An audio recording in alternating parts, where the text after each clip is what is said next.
Right now, something inside you is unraveling. You can feel it. Maybe it is your bank account slowly bleeding out. Maybe it is the person you love pulling further away every single day. Maybe it is your body sending you signals you are too afraid to investigate. Maybe it is the career you spent years building now crumbling like wet sand between your fingers. Or maybe, and this is the version nobody talks about out loud, maybe it is everything, all at once, closing in from every side like the walls of a room that keeps getting smaller. But here is the part that truly wrecks you. It is not just the situation. Situations, no matter how painful, can be survived. What makes it feel like you are drowning is something far more personal. It is the realization that your own mind, the one companion you thought would always have your back, has turned against you. The thoughts that circle like vultures at 3 a.m, the invisible weight pressing down on your chest that no amount of deep breathing seems to lift. The way one small piece of bad news sends you tumbling down a cliff of worst-case scenarios until you have convinced yourself with absolute certainty that your entire life is falling apart and nothing, absolutely nothing, will ever feel right again. I need you to hear this clearly. That spiral is not a sign that you are broken. It is not proof that you are weak. It is your biology doing exactly what it was designed to do. And biology, unlike personality, unlike luck, unlike the circumstances that landed you here, can be retrained. This is not going to be a pep talk. I am not going to ask you to paste affirmations on your mirror or pretend the fire is not real while your house burns. What we are going to do together goes much further than that. We are going to walk straight into the machinery of your mind and understand why it does what it does when life pushes you to the edge.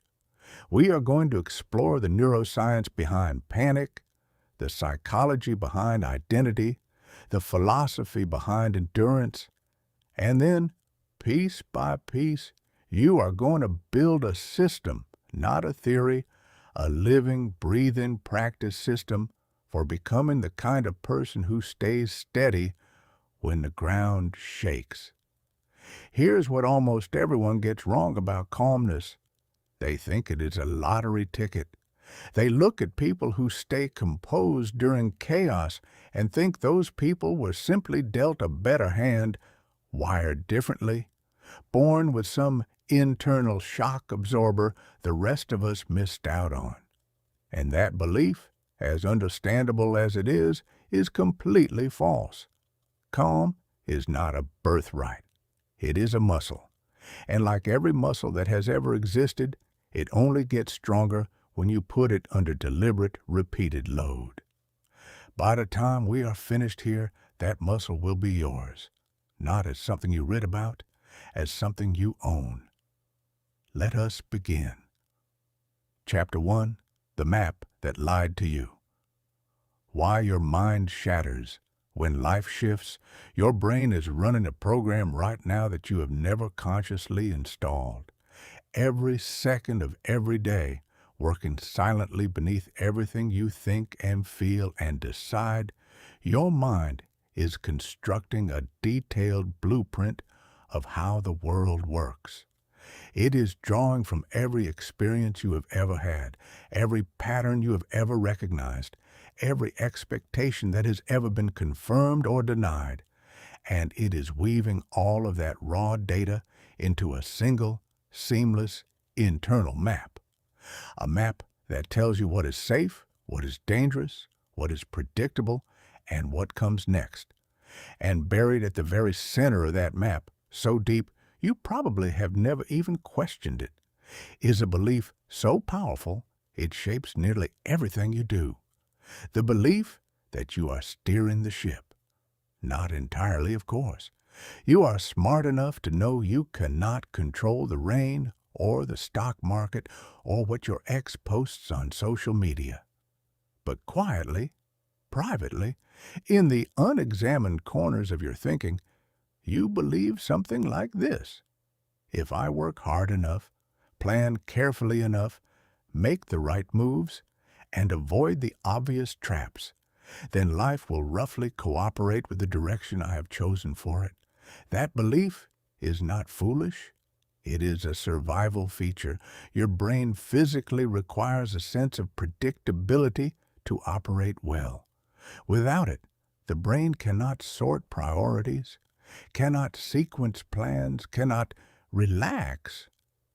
Without the feeling that its predictions about cause and effect are mostly accurate, everything in the environment becomes a potential threat, and the brain shifts into a permanent state of surveillance. So it builds predictability wherever it can. It builds it through habit, the quiet comfort of doing the same things in the same order, which whispers that today is manageable.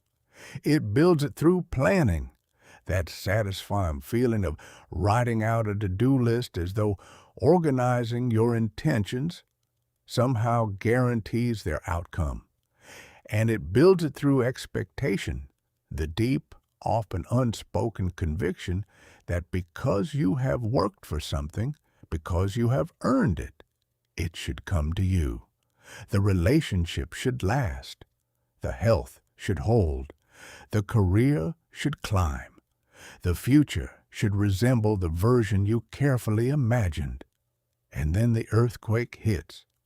Something you never planned for, never saw coming, never deserved. And in that instant, the map tears. Most people describe this experience as their life falling apart. But if you look at what is actually happening beneath the surface, what is happening at the neurological and psychological level, it is not life that is falling apart. It is the blueprint. The internal map your brain spent years building has just been contradicted by reality, and your nervous system does not respond to that contradiction with calm curiosity. It responds with a 5-alarm fire. The panic you feel when the doctor calls with unexpected results, when the person you built a life with says they are leaving, when the company lets you go, when the account balance hits a number that makes your stomach drop. That panic is not evidence that you are weak. It is your brain's way of screaming that its model of the world has just been shattered, and it does not know what is safe anymore. This is exactly why people who are otherwise brilliant, capable, and tough can completely dissolve when life takes an unexpected turn. It is not because the problem is too big. It is because the loss of perceived control trips a neurological wire that makes coherent thinking nearly impossible. And here is the part that changes everything. As long as you keep trying to glue the old map back together, as long as you believe the goal is to restore the order, fix the situation, and get life back on the tracks you designed for it, you will stay trapped in a loop of panic and exhaustion. Because you are fighting a war against something that cannot be defeated, the fundamental unpredictability of being alive. Epictetus, a man who lived as a slave before becoming one of the most quoted philosophers in human history, drew a line in the sand that modern psychology has confirmed thousands of times over. Some things are within your power, he said. Your thoughts, your choices, your responses, your interpretations. And some things are not. Other people's actions, your reputation, the conditions life hands you, the body that sometimes cooperates and sometimes does not. Nearly all human suffering, he argued, grows from our stubborn refusal to respect that line. We pour ourselves into controlling what we cannot control and ignore the one territory where our influence is absolute: how we respond. This is not about giving up. It is not resignation dressed in philosophical clothing. It is the most powerful redirection of energy a person can make. The goal is not control. The goal is clarity. The goal is to get so ruthlessly clear about what you can genuinely influence, your thoughts, your actions, your interpretations, your next move, that you stop bleeding psychological energy into everything outside that circle. Because the energy you are spending right now trying to force the uncontrollable into submission is not just wasted. It is poisoning you. It keeps your nervous system stuck on high alert. It keeps your thinking foggy. It keeps you reacting instead of responding, desperate instead of deliberate. Researchers who study what is called the locus of control have found something striking. People who believe their life outcomes are primarily shaped by forces outside themselves: luck, timing, other people's decisions, consistently show higher levels of anxiety, depression, and helplessness. Meanwhile, people who believe their own responses and choices, even within painful circumstances, are the primary driver of their experience, consistently show stronger mental health, greater resilience, and better long-term results. Same storms, radically different outcomes. The difference is not in the weather. The difference is in where people believe their power lives. The first real step toward a calmer mind is not a technique. It is a decision. The decision, made consciously and renewed every single day, to stop measuring your stability by whether life is following your script, and to start measuring it by the quality of your response to whatever is actually on the page. When you make that shift, the chaos does not disappear, but it loses its ability to dictate your internal weather. You stop being a person who is calm only when things are going well and shattered the moment they are not. You become, instead, a person whose steadiness does not depend on circumstances at all.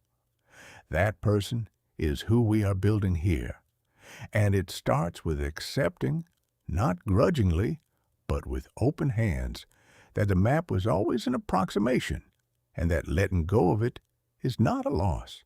It is the first breath of real freedom. Chapter 2. Inside the Storm: What Your Brain is Actually Doing When Everything Falls Apart. If you have ever stood in the middle of a genuine crisis and found yourself unable to form a clear thought, unable to recall information you absolutely know, unable to access the rational, level-headed version of yourself that you trust on a normal day, you are not imagining things. That version of you was quite literally offline. And understanding exactly why this happens, in concrete biological terms, is not optional. It is the foundation of everything that comes after, because you cannot redesign a machine you do not understand. Deep inside the center of your brain sits a small ancient structure shaped roughly like an almond. It is called the amygdala, and its job, running 24 hours a day without you ever asking it to, is to scan everything in your environment for signals of danger. It works faster than your conscious awareness does. By the time you realize something threatening is happening, the amygdala has already been processing it for several hundred milliseconds. It has already triggered the release of cortisol and adrenaline. It has already begun preparing your entire body for emergency action: fight, run, or freeze. This system is ancient engineering. It was built across hundreds of thousands of years to protect you from immediate, physical, life or death danger. And for that purpose, it is spectacular. When a real threat appears, the amygdala floods your system with adrenaline, sharpens your senses, accelerates your heart, redirects blood from your organs to your muscles, and essentially transforms you into a faster, stronger, more reactive animal in a fraction of a second. That response has saved countless human lives. Here is the problem. Your amygdala has no ability to distinguish between a charging predator and a passive-aggressive email, between a collapsing building and a collapsing relationship, between a physical attack and a financial emergency. To the amygdala, threat is threat. And when it decides to sound the alarm, it does something you desperately need to understand. It turns down the volume on your prefrontal cortex. The prefrontal cortex is the part of your brain that makes you wise. It handles rational analysis, long-range planning, impulse control, empathy, the ability to weigh consequences, the ability to hold two contradictory ideas at the same time and evaluate them both honestly. It is, in every meaningful sense, the best version of who you are. And when the amygdala hijacks the system, a term psychologist Daniel Goleman coined and made famous, that wise self gets pushed aside. The primitive self takes the wheel. This is why smart, thoughtful, normally composed people say things during arguments they do not mean, make decisions during crises they later regret, and feel in the grip of anxiety as though they have lost access to their own intelligence. They have, temporarily, and here is where it becomes urgent. This hijack is not just an occasional event triggered by acute emergencies.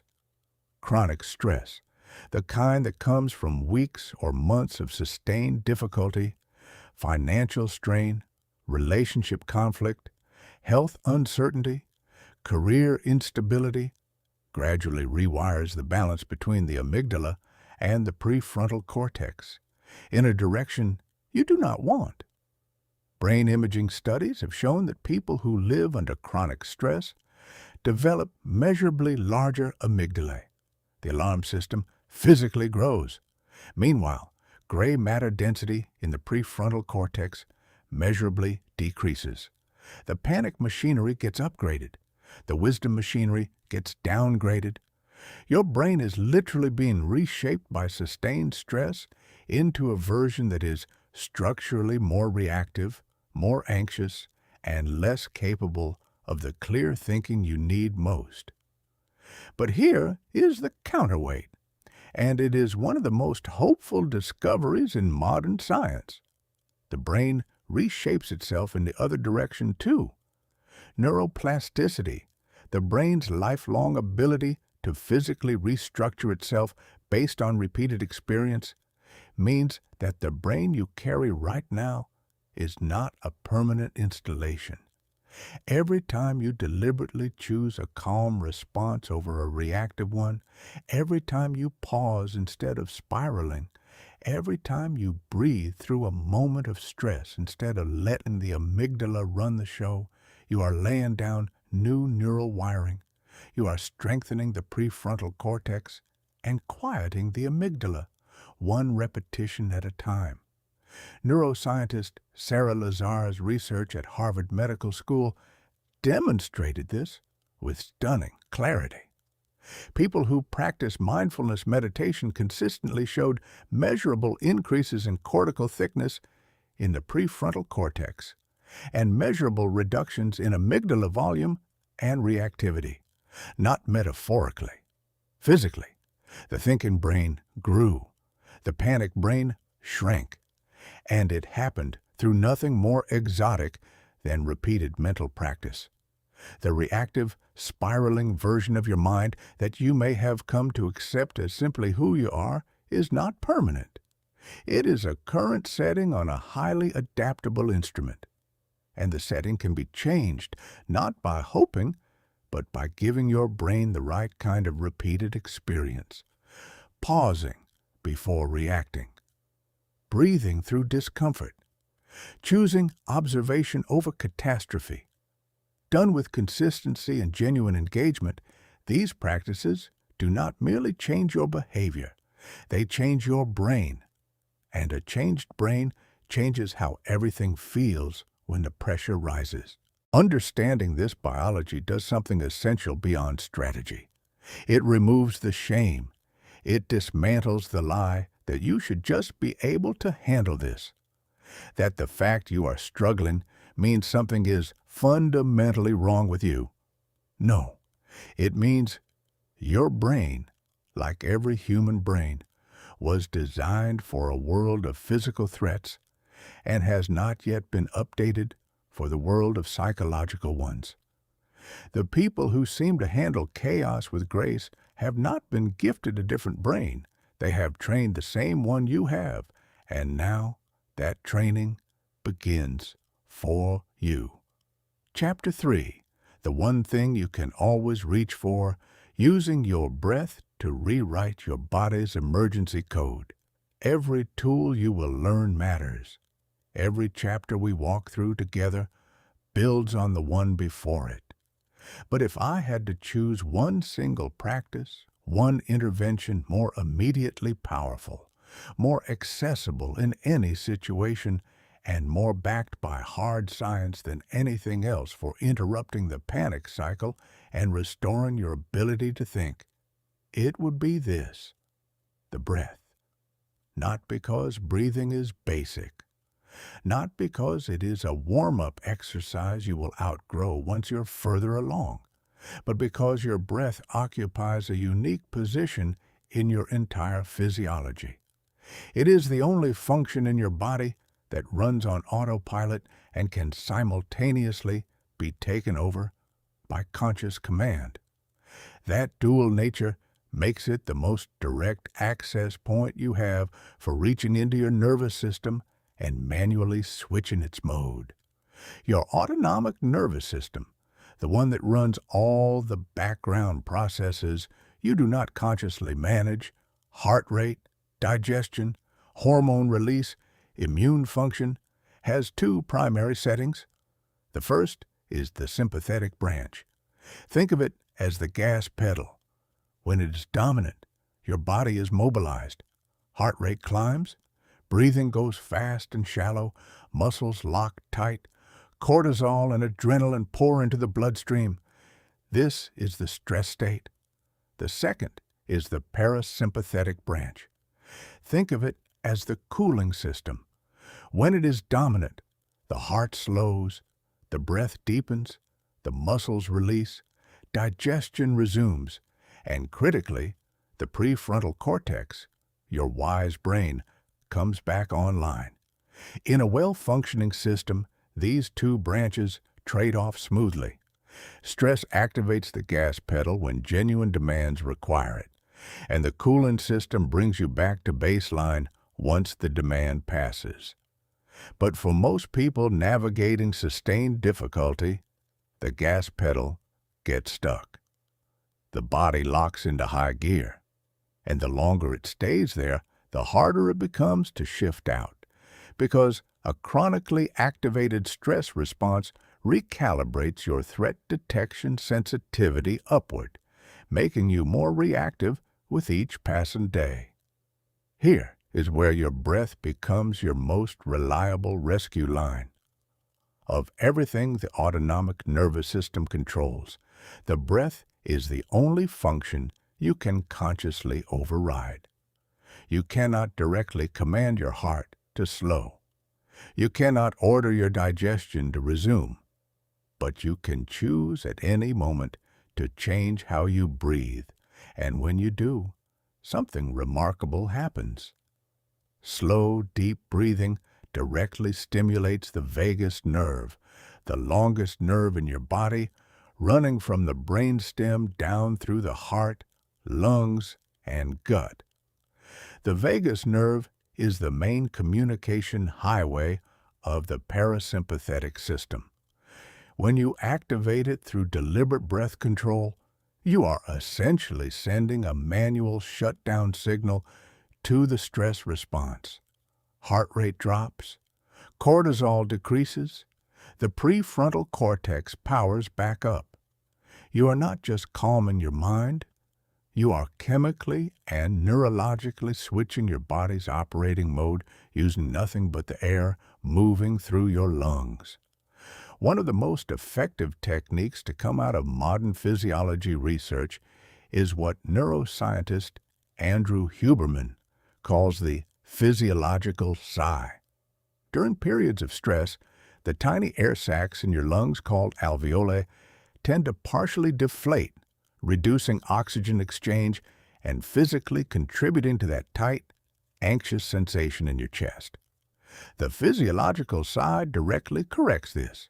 You take a full breath in through your nose. Then, before exhaling, you take a second quick sniff in through the nose to completely fill the lungs. Then you exhale long and slow through the mouth until the lungs are fully empty. Even done once, this produces a measurable, immediate reduction in heart rate and stress hormones. Done 2 or 3 times in a row, it can shift your entire physiological state within 60 seconds. That is not a motivational claim. That is lab data. Another extraordinarily effective technique is box breathing, used by Navy SEALs, surgeons, and elite performers whose jobs demand calm under extreme pressure. Box breathing creates a rhythmic, equal count pattern that simultaneously engages the parasympathetic system and gives the restless, anxious mind something concrete to anchor to. Inhale through the nose for a count of 4. Hold, lungs full, for a count of 4. Exhale through the mouth for a count of 4. Hold, lungs empty, for a count of 4.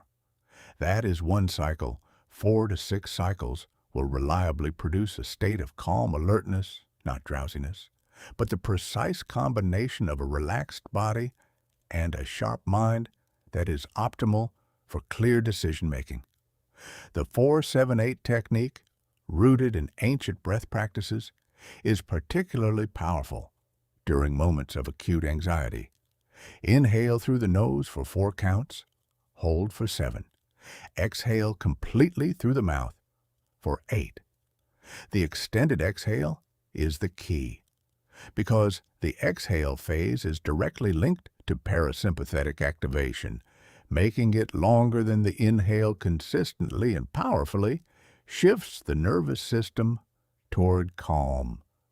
Beyond breath work, grounding techniques offer another route to the same destination through a different doorway. The 5-4-3-2-1 technique is one of the most widely used and effective. In a moment of overwhelm, you direct your full attention to 5 things you can see right now, 4 things you can physically feel, 3 things you can hear, 2 things you can smell, and 1 thing you can taste. This works because anxiety almost always lives in the future, in disasters that have not happened, in scenarios that exist only in your imagination. Grounding yanks your attention out of that imagined future and plants it in the concrete reality of the present moment. And the prefrontal cortex, which processes real-time sensory information, begins to reawaken as a result. But here is the part most people miss, and it is the difference between knowing these techniques and actually being saved by them. Their power is not in the knowing. It is in the practicing. The person who instinctively reaches for box breathing, the instant panic starts to build, does so because they have practiced it hundreds of times during calm moments. They have worn a groove in their neural pathway so deep that the technique is accessible even when the nervous system is under siege. You cannot wait for the crisis to arrive and then fumble through a technique you vaguely remember reading about. You practice now, daily, deliberately, so that when life delivers something genuinely hard, the response is already wired in, already part of who you are, already there when you need it most. Chapter 4. The space between you and the fire. How to feel everything without letting it burn you down. There is a difference that most people have never been taught, a difference so fundamental that once you see it, you cannot unsee it, and everything about how you move through hard emotions shifts permanently. It is this: there is a difference between having a feeling and becoming that feeling. Most people do not know this distinction exists, and because they have never been shown it, every painful emotion arrives as a total takeover. It does not visit. It occupies. When grief shows up, they do not notice grief sitting beside them. They dissolve into it. When fear knocks, they do not observe fear entering the room. They become the room. And because they are the emotion rather than the person experiencing the emotion, there is no vantage point from which to choose what to do next. The feeling simply drives. It picks the words, makes the decisions, shapes the behavior, while the person who is supposedly in charge watches from somewhere inside the wreckage, powerless and drowning. The skill I want to hand you in this chapter is one of the most quietly life-changing abilities a human being can develop. Psychologists call it psychological distance, the ability to create a sliver of space between you and your emotional experience. To become, even in the middle of something intense, the one who is watching the weather, rather than the one who has been swept into the current. And I want to be very clear about what this is not. This is not about stuffing your feelings into a box. Emotional suppression, the habit of pretending difficult feelings do not exist, is one of the most damaging things you can do to yourself. Research has consistently linked it to increased anxiety, weakened immune function, deteriorating relationships, and long-term emotional instability. That is not what we are building here. What we are building is something far more refined. The ability to feel the full depth of what you are feeling while simultaneously keeping enough of an observer's perspective that the feeling does not get to make every decision for you. You are in the rain, but you also know you are in the rain. That knowing changes everything. Acceptance and commitment therapy, one of the most rigorously tested psychological frameworks developed in the last 3 decades, uses a technique called cognitive diffusion to create exactly this kind of space. The core insight is disarmingly simple but profoundly powerful. You are not your thoughts. A thought is an event that occurs in your mind. It shows up. It has content. Sometimes that content is terrifying, sometimes overwhelming, sometimes completely untrue. But a thought, no matter how loud or convincing, does not carry automatic authority. The thought that says everything is fallen apart is not a news report from reality. It is a mental event. And the moment you can see it as a mental event, the moment you can step back even slightly and observe it, rather than living inside it as though it were the definitive truth of your situation, you reclaim an enormous amount of psychological freedom. The thought does not vanish, but its grip on your next move loosens dramatically. One of the simplest and most effective diffusion techniques is a small shift in language that creates a surprisingly large shift in experience. Instead of saying to yourself, "I am overwhelmed," you say, "I notice I am having the experience of overwhelm right now." Instead of, I am terrified, you say, I notice my mind is producing fear in this moment. It sounds almost too simple to matter, but that tiny linguistic adjustment inserts a gap between the observing self, the stable, continuous you that watches your experience unfold, and the content of the experience itself. You step even 1 inch outside the tornado, and from that 1 inch, you can choose your response instead of being flung around by whatever the wind decides. Neuroscientist Matthew Lieberman's research at UCLA discovered something remarkable about the simple act of naming your emotions. When people put their feelings into words, when they said to themselves, I feel angry or I feel scared, brain scans showed a measurable drop in amygdala activation and a corresponding increase in prefrontal cortex activity.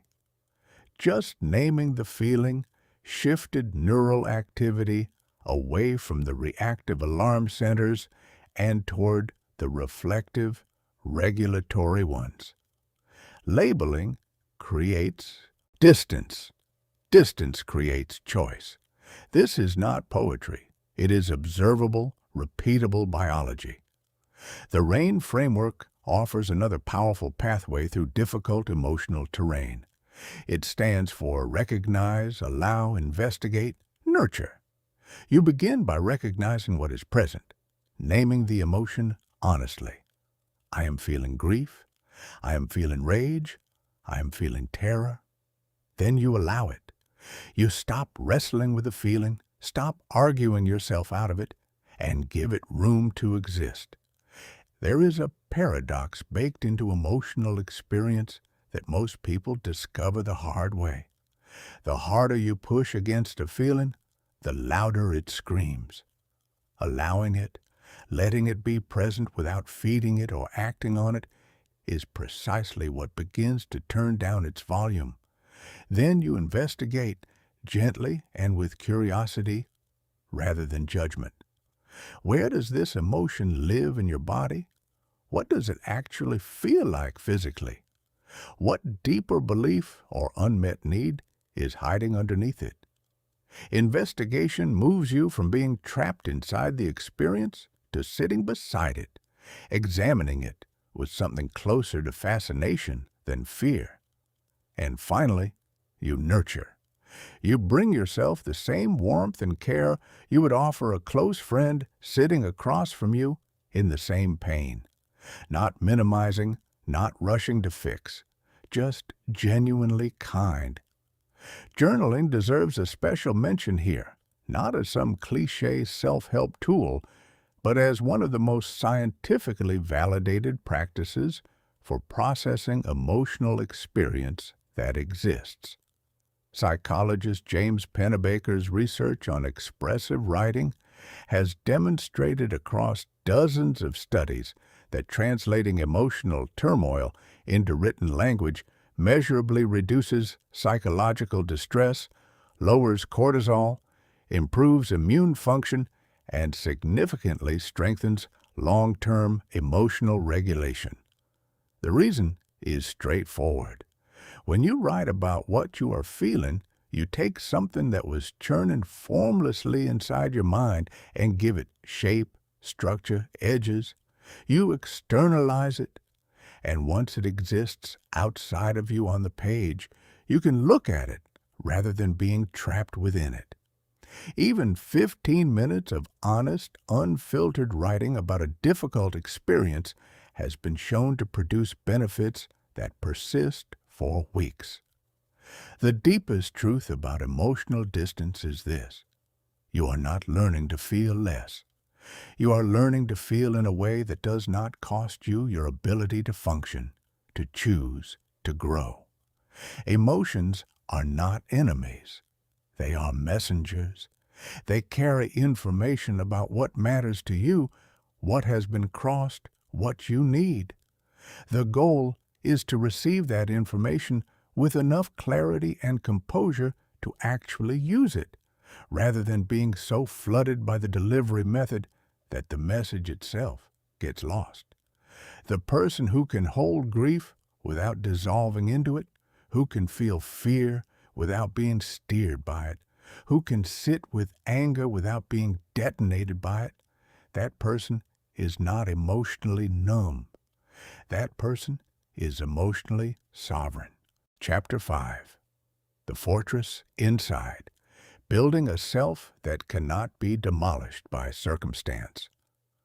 One of the cruelest things that happens when life collapses around someone is not the loss of the thing itself. It is the loss of the person they understood themselves to be, not in some vague philosophical way, in a concrete, measurable, devastating way. Because for most people, identity is built on top of circumstances. The entrepreneur knows who they are because the business exists. The spouse knows who they are because the marriage exists. The professional knows who they are because the title, the salary, the team, the reputation exist. And when those external pillars are pulled away, the person standing on top of them does not just lose something they had. They lose something they were. And that loss of self is often far more disorienting, far more psychologically damaging than the practical loss that triggered it. This is not a personal failing. It is one of the most common and most invisible ways human beings construct their sense of who they are, by attaching identity to what they have, what they do, what others think of them, and what their life looks like when viewed from the outside. The trouble is that every single one of those things can be taken. And when they are, the person whose identity was woven into them discovers, with a kind of horror that is hard to describe to anyone who has not experienced it, that there is nothing underneath. The Stoic philosophers, who spent their lives thinking about exactly this problem because they lived in an era where a person's entire world could be erased overnight, arrived at a response so sturdy it has survived 2,000 years. Marcus Aurelius, who carried the weight of an empire on his shoulders, who watched plagues and wars and betrayals consume everything around him, wrote privately about what he called the inner citadel, an untouchable core of character and principle that no external catastrophe could reach. Everything outside you, he argued, your possessions, your position, your reputation, your health, can be stripped away. But who you are at the level of character, the commitment to showing up with integrity, to treating people well, to choosing wisdom over impulse, to responding to suffering with something other than cruelty that belongs to you in a way nothing external ever can. It is the one piece of ground that cannot be taken because it was never given by anything outside you in the first place. Modern psychology has arrived at the same destination through an entirely different road: acceptance and commitment. Therapy places enormous weight on what it calls values-based living, organizing your behavior around your deepest values rather than around the pursuit of specific outcomes or the avoidance of specific discomforts. And the distinction between values and goals is critical. A goal is a finish line. You either cross it or you do not. A value is a compass direction. It cannot be completed. It cannot be blocked by circumstances.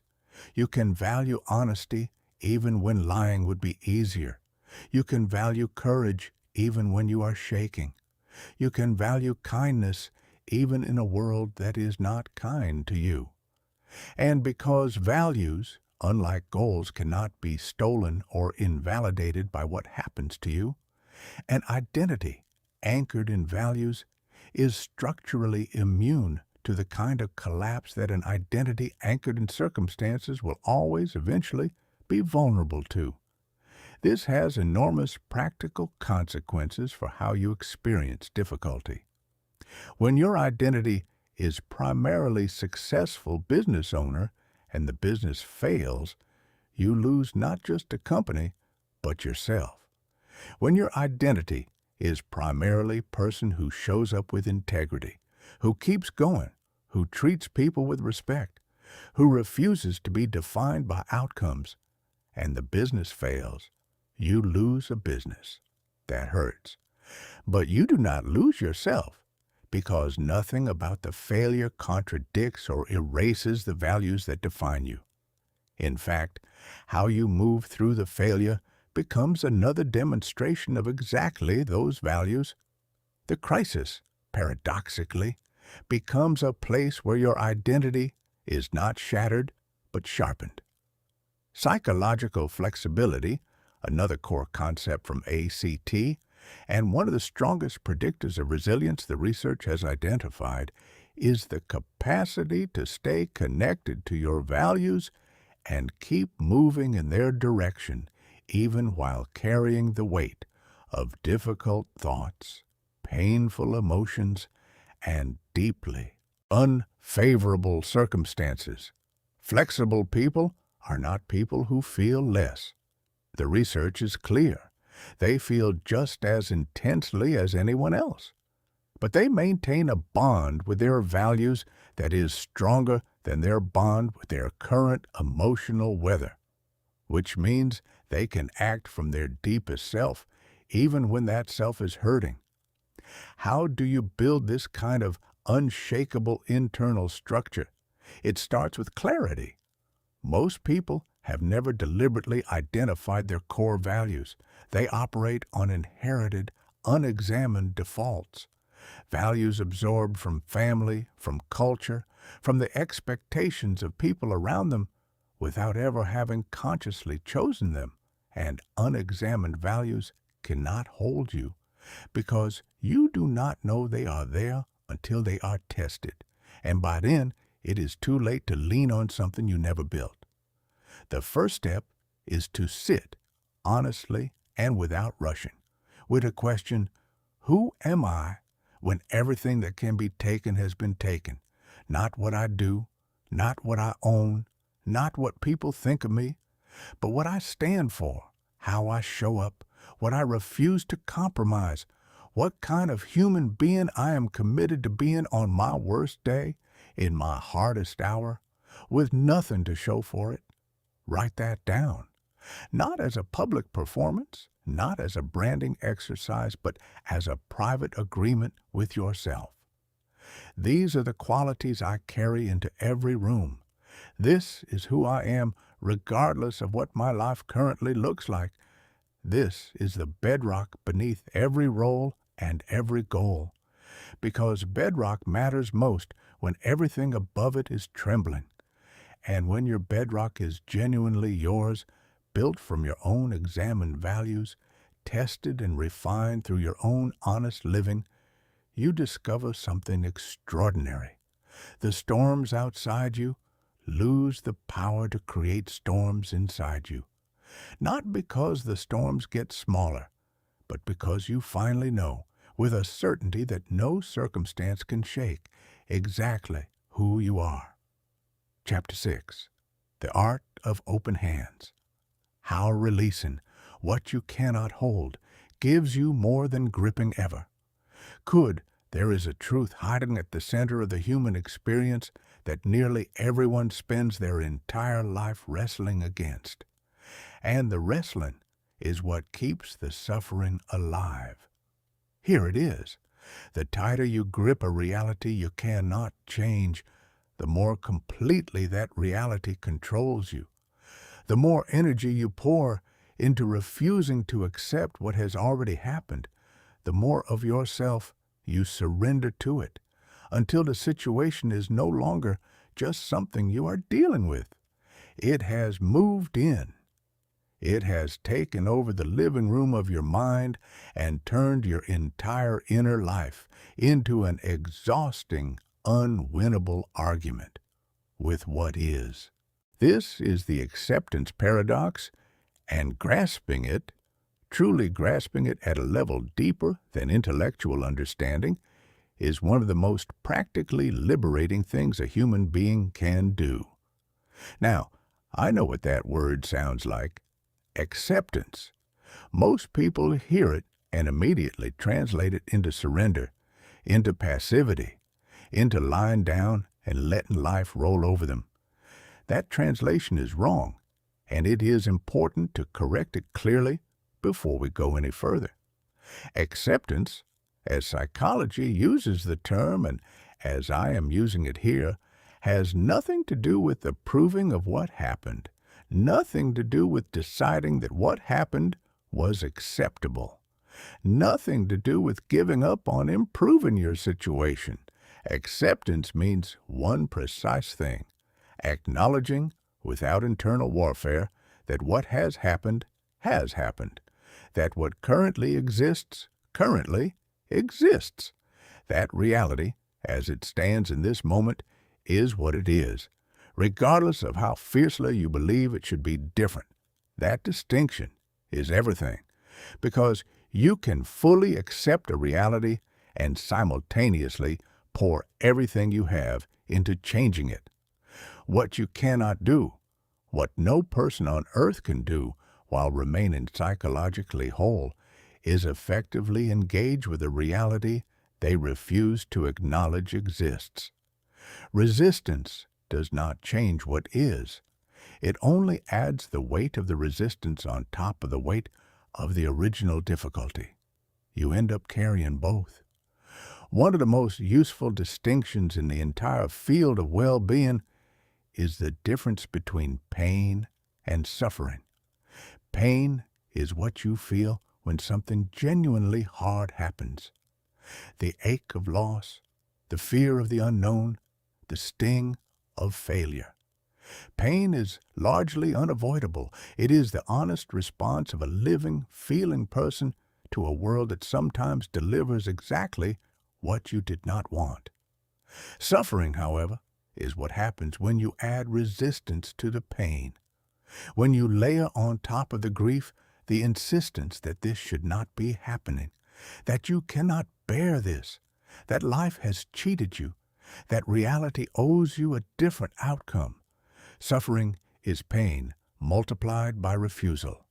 And unlike pain, which often cannot be controlled, the degree to which you suffer is far more within your influence than most people have ever been told.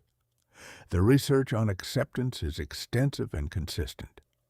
Studies comparing acceptance-based therapeutic approaches with more traditional ones consistently show that people who learn to practice genuine acceptance of difficult internal experiences, the thoughts they do not want, the emotions that hurt, the memories that haunt, report lower psychological distress, greater day-to-day functioning, and significantly greater resilience when the next hardship arrives. Not because their circumstances improved, because they stopped spending their resources on a battle that could never be won. Buddhism arrived at this same understanding thousands of years before modern psychology put it under a microscope. The second noble truth identifies the root of suffering not as the existence of painful circumstances, but as the desperate insistence that circumstances be different from what they are. And the tradition that teaches acceptance does not teach passivity. It teaches compassionate, purposeful action to reduce suffering in the world. Acceptance and action are not enemies. They are partners. Acceptance frees the energy that was chained to resistance and makes it available for the kind of clear, grounded, deliberate movement that actually changes things. Here is what genuine acceptance feels like when you practice it. It does not feel like quitting. It does not feel like indifference. Honestly, it often feels, at first, like grief. Because truly accepting what is means releasing the version of reality you had been holding on to so tightly, the one that should have been, the one that would have been if things had gone the way you planned. You grieve the future that is no longer coming. You grieve the plan that did not survive contact with life. And on the other side of that grief, something opens. The mental resources that were entirely locked in combat with what had already happened become available again. And in that space, you discover you can think more clearly, choose more wisely, and act more effectively than you could at any point when you were still at war with the ground you were standing on. There is also a relational dimension to acceptance worth naming. When you stop fighting your own reality, you stop needing the people around you to validate the fight. You stop needing them to agree that what happened was unfair, to confirm that you have the right to be devastated, to endlessly reinforce the story of how things should have been different. That need, understandable as it is, quietly corrodes relationships over time, because it asks the people who love you to remain in the wreckage with you in a way that keeps everyone stuck. Acceptance frees not only you, but the people closest to you from the gravity of an argument with the past that can never be won. And in that freedom, something genuinely new becomes possible. Not the old life restored, a new one, built with honest eyes on the actual ground beneath your feet. Letting go is not the act of someone who has been defeated. It is the act of someone who has decided that their energy is far too valuable to waste on wars that cannot be won, and who is saving it deliberately and wisely for the ones that can. Chapter 7. Reprogramming the Alarm System. Training your brain to stop treating every difficulty like a house fire. Your brain, right now, as you are reading this, is running a bias that has nothing to do with politics, nothing to do with morality, and everything to do with survival. It is called the negativity bias, and it is not a flaw in your character. It is an inheritance from ancestors who stayed alive precisely because their brains were wired to notice the snake faster than the sunset, to remember the wound more vividly than the meal, to scan the horizon for what could kill them rather than cataloging what was beautiful. That hypervigilant brain is the brain you are carrying. And while the landscape around you has transformed beyond anything your ancestors could have imagined, while the threats you face today are almost never physical, almost never immediate, and almost never the kind that require a body surging with adrenaline, the alarm hardware has not received an update. It is still running prehistoric software in a world of spreadsheets and text messages. Every email that carries a critical tone, every awkward silence in a conversation, every unknown number on your phone, every piece of financial uncertainty your mind chews on at 2 a.m. Your amygdala processes all of it through the same emergency architecture it would use for a predator breaking through the tree line. The result is a nervous system stuck on a low-grade high alert, a mind that defaults to scanning for what could go wrong, and a psychological baseline that sits far closer to dread than to peace. Not because your life is actually dangerous, because the brain has never been shown the difference between a threat that requires you to run and a challenge that requires you to think. The hopeful truth, backed by decades of neuroscience, is that the negativity bias is a factory setting, not a permanent condition, and factory settings can be overwritten through deliberate, consistent practice. That is the work of this chapter. understanding the specific gears that keep the alarm system spinning, and then installing the counter mechanisms that gradually quiet it down and replace chronic reactivity with something far more useful, grounded, accurate assessment of what is actually happening and a calm, proportional response to it. The first gear to understand is rumination. Rumination is the anxious mind's favorite trick. It is the tendency to replay a painful event or an anticipated disaster on a loop over and over, as though thinking about the problem one more time might finally crack it open, as though worrying about what could go wrong might somehow build a shield against it. Rumination disguises itself as productivity. It feels like problem solving. But research by psychologist Susan Nolan Hoeksema, who spent her career studying the effects of repetitive negative thinking, found that rumination is one of the primary engines driving both depression and anxiety, not because it generates useful answers, but because it keeps the nervous system locked in alarm mode and deepens the neural grooves associated with threat-focused processing. The more you ruminate, the more efficiently your brain ruminates. You are not solving the problem. You are training your brain to circle it forever. The antidote is not positive thinking. Forced optimism, the insistence that everything is fine when it clearly is not, is a Band-Aid on a broken bone.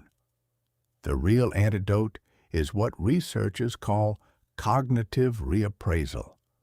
The deliberate, honest practice of examining a threatening situation and asking whether the most catastrophic interpretation is really the only one available. When you get critical feedback at work and your immediate story is, "I am failing and everyone can see it," reappraisal asks, what else could this mean? Could it mean the person giving feedback sees enough potential in you to invest in your growth? Could this be data you can actually use rather than a verdict on your fundamental worth?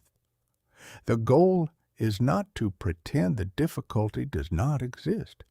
It is to widen the lens, to recognize that the most frightening interpretation is usually not the most accurate one, it is simply the loudest one. And because the brain's threat response is triggered by interpretation rather than raw reality, expanding interpretation directly and measurably dials down the alarm. The second gear is avoidance. When something makes you anxious, a conversation you are dreading, a task that feels too large, a situation that reminds you of past failure, the instinct is to sidestep it, and avoidance delivers exactly what it promises in the short term: instant relief. But over time, avoidance teaches the brain something devastating. It teaches the brain that the avoided thing is genuinely dangerous, that you are not equipped to face it, that the comfort of escape is the best you can hope for. Every time you avoid, the thing you are avoiding grows larger in your mind and you grow smaller in relation to it. The gap between you and the thing widens, and crossing it feels more impossible with every passing day. The counter practice is graduated exposure, the structured progressive engagement with the things that trigger your anxiety, not all at once, not recklessly, but deliberately and incrementally in a way that lets your nervous system learn, through lived experience, that the threat is survivable. This principle is the engine behind virtually every effective anxiety treatment that exists. When you approach something that frightened you and discover that you can handle it, not that it is fun, not that it does not challenge you, but that you are still standing on the other side, the amygdala's alarm response to that stimulus weakens. The neural link between that situation and danger phrase, repeated enough times, a new association takes its place. The alarm quiets. What once triggered panic becomes something you can meet with steadiness, not because it changed, because you changed in relationship to it. The third gear, and possibly the most overlooked, is the role your body plays in keeping the alarm system active. The relationship between mind and body is not a one-way street. Your body does not simply express what your mind is feeling. It feeds signals back that the mind interprets as data about the state of the world. Chronic muscle tension tells the brain something is wrong. Shallow, rapid breathing tells the brain something is wrong. Sleep deprivation tells the brain loudly and repeatedly that the environment is not safe enough to let the guard down. These physical conditions raise the sensitivity of the threat detection system, which makes you more reactive, which creates more physical tension, which sends more alarm signals. It is a feedback loop, and it spins in both directions. This is why caring for your body is not separate from training your mind. It is the same project. Regular physical exercise has been shown in study after study to reduce amygdala reactivity, strengthen prefrontal cortex function, and produce lasting reductions in baseline anxiety. Adequate sleep, 7 to 9 hours of genuine quality rest, is not a luxury. It is a neurological prerequisite for emotional regulation. Sleep-deprived brains show up to 60% greater amygdala reactivity than rested ones. The person who wants a calmer mind must take the physical vessel that mind lives in seriously, not as a vanity project, as foundational maintenance. Rewiring the alarm system is not a weekend workshop. It is a sustained, daily, unglamorous campaign of small choices that accumulate into structural change. Choosing to reappraise instead of catastrophize. Choosing to approach instead of avoid. Choosing to move and rest the body with intention. Choosing to practice the breathing and grounding techniques from earlier chapters until they fire automatically, without conscious effort. Done consistently, these choices do not merely change what you do. They change what you are at the level of neural architecture. They shift your baseline. And a shifted baseline changes how every single day feels, especially the hard ones. Chapter 8. The narrator in your head. How the stories you tell yourself become the life you live. There is a voice inside your mind that has been narrating your life since before you can remember. It runs constantly. It tells you what events mean, what people think of you, what the future is likely to hold, what you are capable of, what you deserve, and what is fair. It connects every dot between past and present and projects the whole picture forward into predictions about what is coming next. And here is the thing about this narrator that most people go their entire lives without realizing, and that changes everything once you do. The narrator is not telling the truth. It is telling a story. The stories you tell yourself about your life are not objective recordings of fact. They are interpretations. They are shaped by every wound you have ever carried, every fear you have ever fed, every belief about yourself you absorbed so early that it feels less like a belief and more like a law of nature. Two people can walk through the exact same experience, a job loss, a breakup, a public failure, and construct completely different narratives about it. One person's version: this proves I was never good enough and good things are not meant for me. The other person's version: This is painful and disorienting, and I have navigated disorienting things before, and I will find my way through this one too. Same raw facts, two entirely different realities being lived, because the story is not reflecting reality. The story is building it.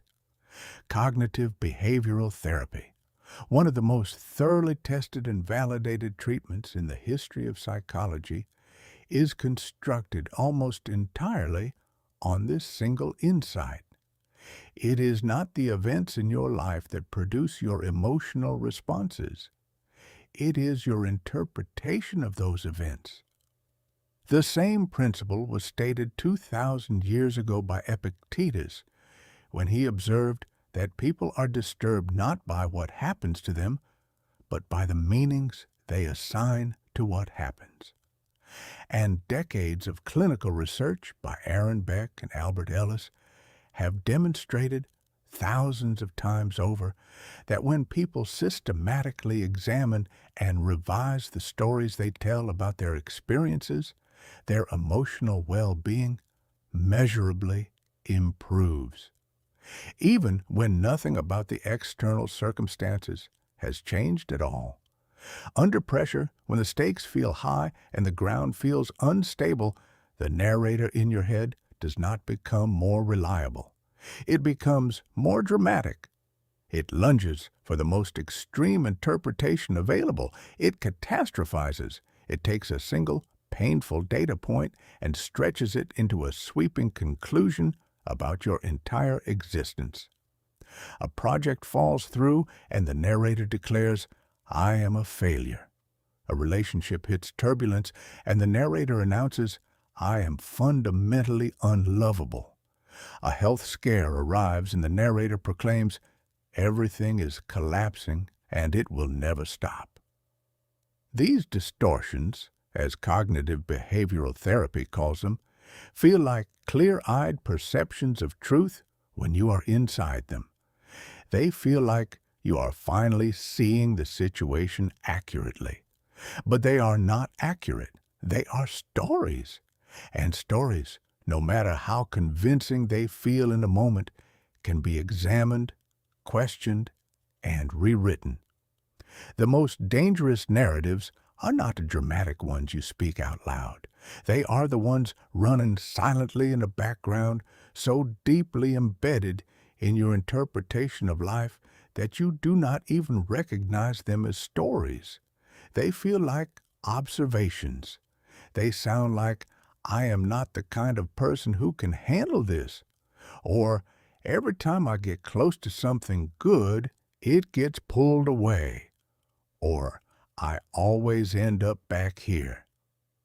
These background programs operate as invisible filters through which every new experience passes, quietly confirming themselves over and over because the mind, through confirmation bias, is extraordinarily talented at finding evidence for whatever it already believes and dismissing everything that contradicts it. The practice of rewriting your narrative starts with one deceptively simple question. Not, "Does this feel true?" Because the most destructive stories always feel true while you are trapped inside them. But, "Is this actually true? Is it factually, demonstrably holded up to the light true? And even if some version of it has truth in it, is this the only story that fits the facts? Is there another interpretation, one that is equally consistent with the evidence, but does not end with a conclusion that you are broken, doomed, or permanently insufficient? The most powerful stories you can build when life is pressing down on you are not the ones that deny the difficulty. Those are fantasies, and they shatter on contact with reality. The powerful stories are the ones that hold the difficulty honestly in one hand and your own demonstrated capacity in the other. This is genuinely hard, and I have walked through hard seasons before. I do not know how this resolves, and I have figured out situations I could not see the exit to before. I am hurting right now, and hurting has never been the final word on my story. These are not wishful thinking. They are more complete, more accurate accounts of reality than the catastrophic versions, because they include a dimension the panic narrator always conveniently leaves out: the evidence of your own history, your own resilience, your own track record of still being here after everything you have already survived. The story you are telling yourself right now about what is happening in your life is shaping your experience of it far more than the objective facts are, which means that changing the story, examining it with honest eyes, questioning its worst conclusions, broadening its frame, rewriting its most destructive chapters, is not just a psychological exercise. It is one of the most concrete, consequential interventions you can make. Same life, radically different experience. The only thing that changes is the narrative, and the narrative changes everything. Chapter 9. The Quiet Advantage: Why the Steadiest Person in the Room Always Holds the Most Power. In any situation loaded with difficulty, pressure, conflict, or uncertainty, there are always two dynamics running at once. The first is visible. Whatever the situation appears to be on the surface, the argument, the crisis, the negotiation, the deadline, the breakdown. The second is invisible, and it is the one that actually determines the outcome. Who in the room has the greatest command of their own internal state? And in that invisible contest, the steadiest person wins. Not the smartest, not the most experienced, not the one with the most authority or the best argument. The steadiest, because calm is not just a pleasant way to feel. It is a strategic, cognitive, and relational resource of extraordinary power, one that most people voluntarily abandon at precisely the moment they need it most. Think about the people you have most admired in moments of genuine pressure. The surgeon whose hands stay steady when a life depends on their precision. The negotiator who keeps their voice even when the other side is escalating. The parent who stays grounded when a household is in chaos. The leader who makes clear, measured decisions when everything around them is on fire. What you are watching in those people is not the absence of fear. They feel everything, often more acutely than the people visibly unraveling beside them. What you are watching is their ability to maintain access to their full mental and emotional resources, even when the pressure is at its peak. That sustained access to clarity, to precision, to judgment, to the best version of their own thinking under fire, that is stillness. And it is not a personality trait. It is a practiced skill. Ryan Holiday, in his extensive study of Stoic philosophy applied to modern life, frames stillness not as passivity or inaction, but as the internal condition that makes right action possible. The person who is purely reactive, whose internal state is yanked around by every external event, is perpetually off balance. They are always responding to the last thing that happened, always making decisions from a place of disruption.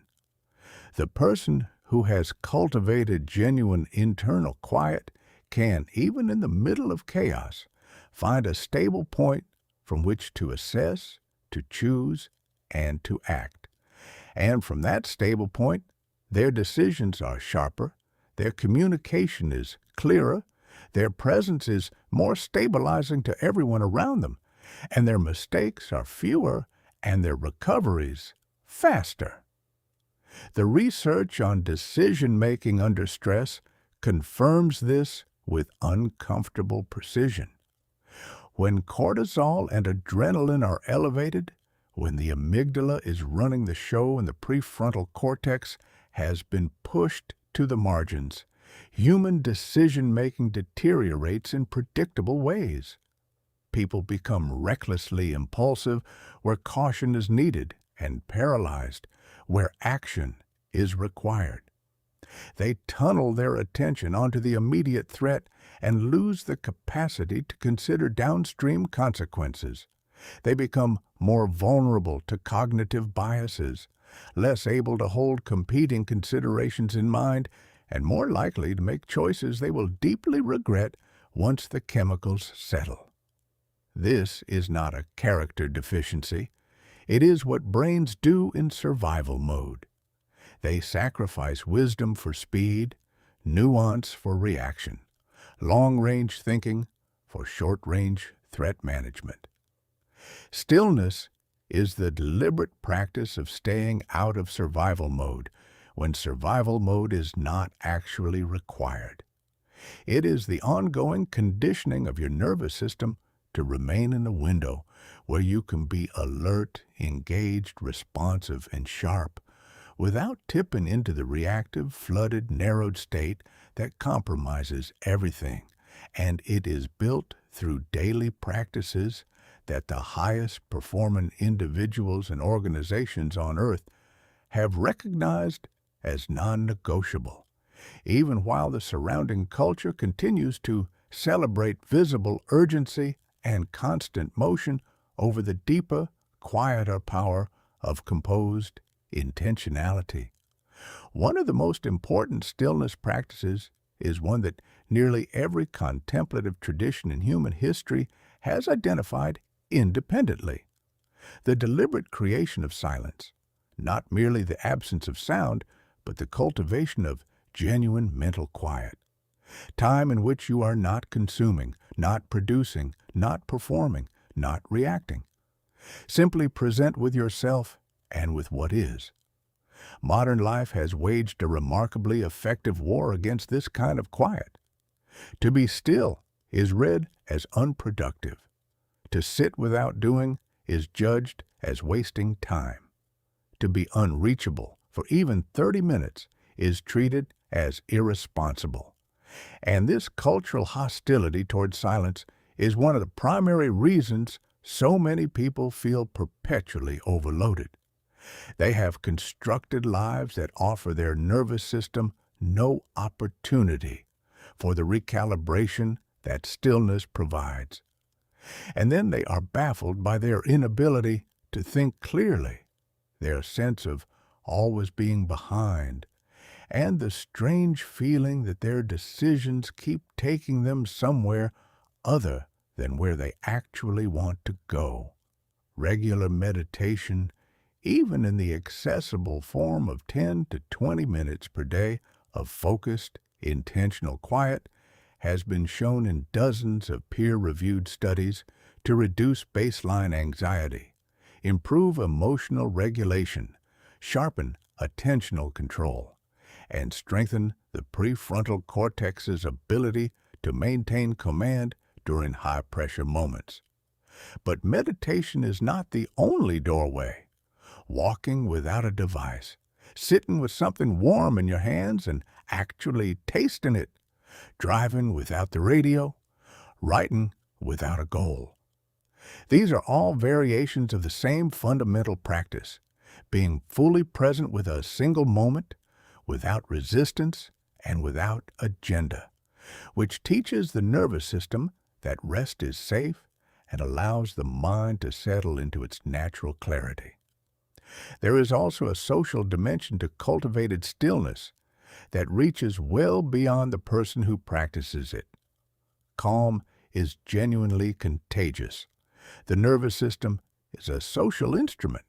It reads the emotional states of other people constantly and automatically through voice tone, body language, facial micro-expressions, and the rhythm and quality of speech. When you walk into a volatile situation carrying real internal ground, not perform composure, not force cheerfulness, but authentic steadiness. The people around you feel it at a level beneath conscious awareness. Their own nervous systems begin to settle in response to yours. This is the neurological basis of what the best leaders, the best parents, the best friends, and the best therapists all share. The ability to bring the temperature of a room down simply by being in it. And that ability is not born in a crisis. It is built in the daily, undramatic practice of tending to your own inner quiet long before the moment someone else needs you to be their anchor. The steadiest person in the room was almost never born that way. They are almost always the one who has invested most seriously, most consistently, and most humbly in the quality of their own internal state. They have treated their peace of mind not as a pleasant side effect of things going well, but as a daily, deliberate, non-negotiable practice. And when the storm arrives, they do not scramble to find their footing. They are already standing on it, because they have been standing on it every day, in the ordinary, unremarkable moments where no one was watching. And that accumulated practice, compounded over time, has become not just something they do, but something they are. Chapter 10. Stop living in tomorrow's wreckage. The discipline of being where you actually are here is a truth that might sting a little when you first hear it, but stay with me because it will set something free in you once it lands. Most of the suffering you are carrying right now does not belong to this moment.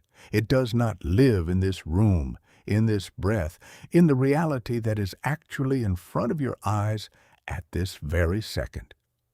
If you trace it honestly, most of your pain has packed its bags and moved into a time zone that does not yet exist.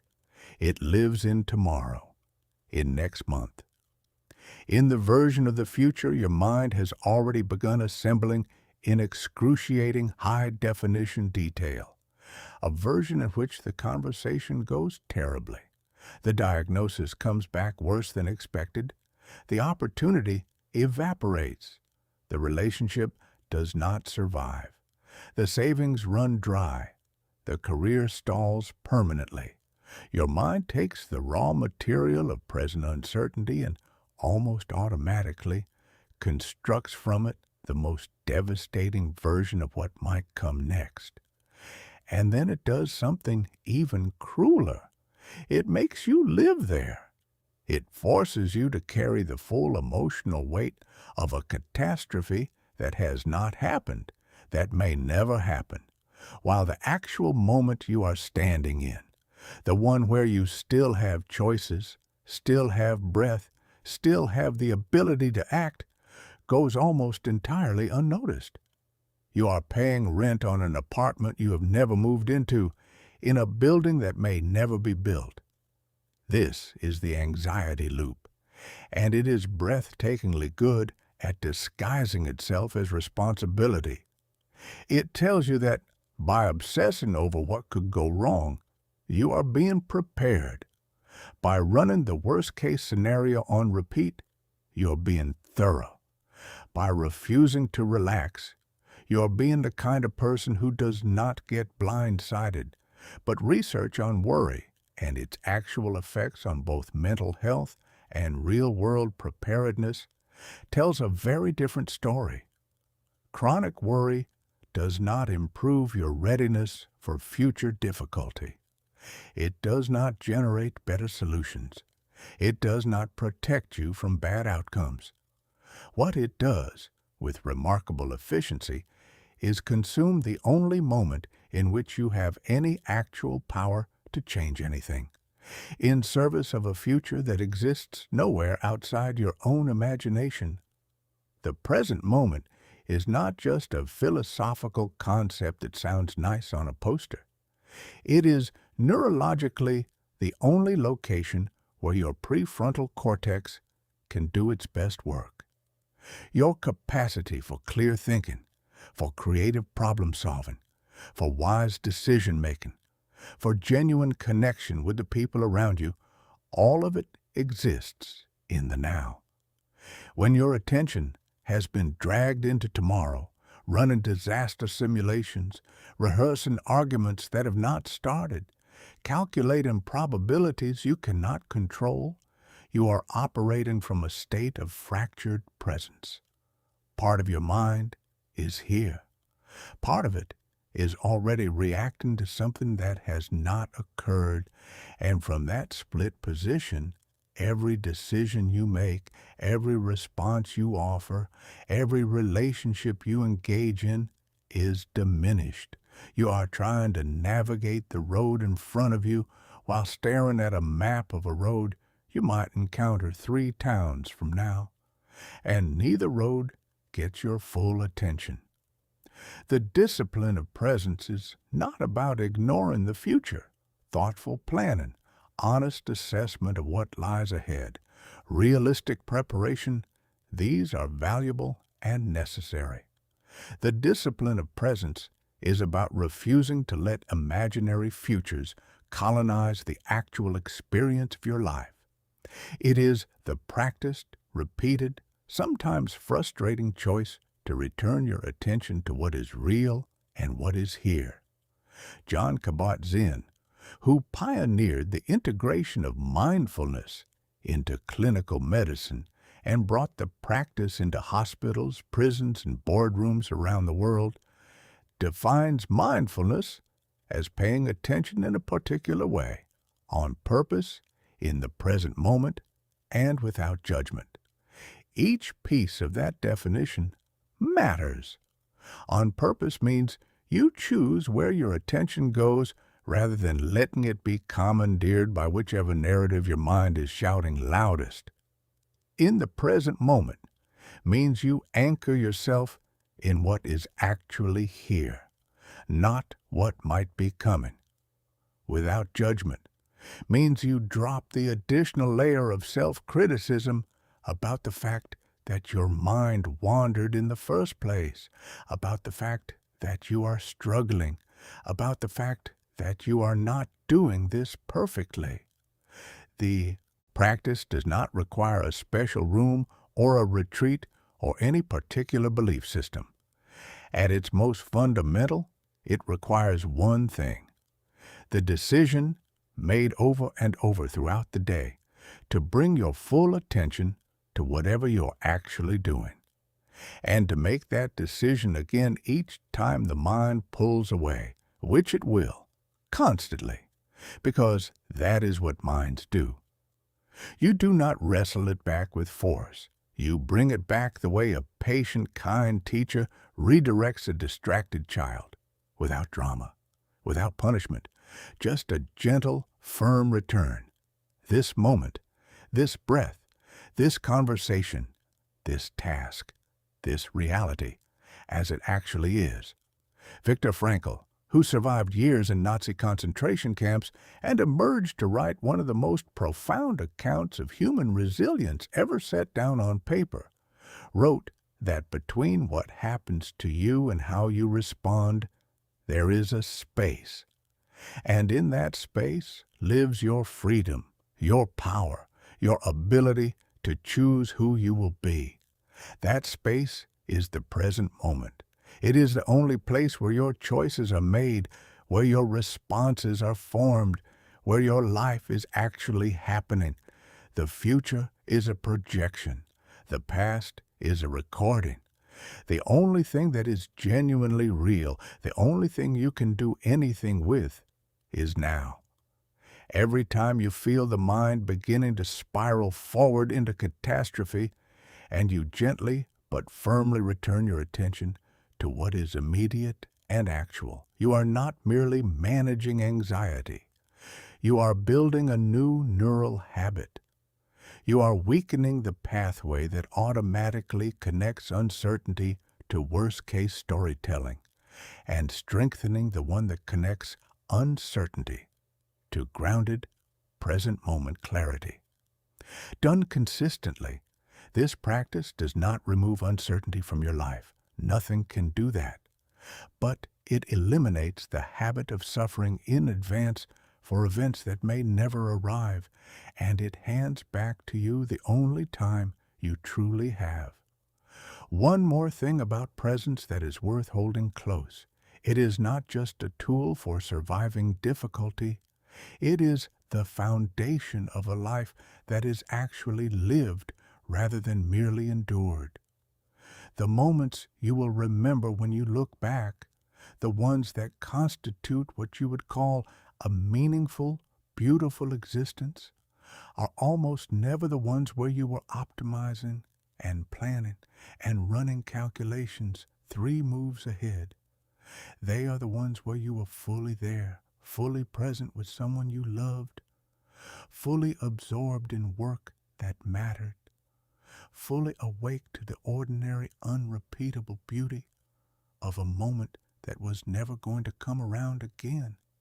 Anxiety is a thief, and what it steals most effectively is not your comfort.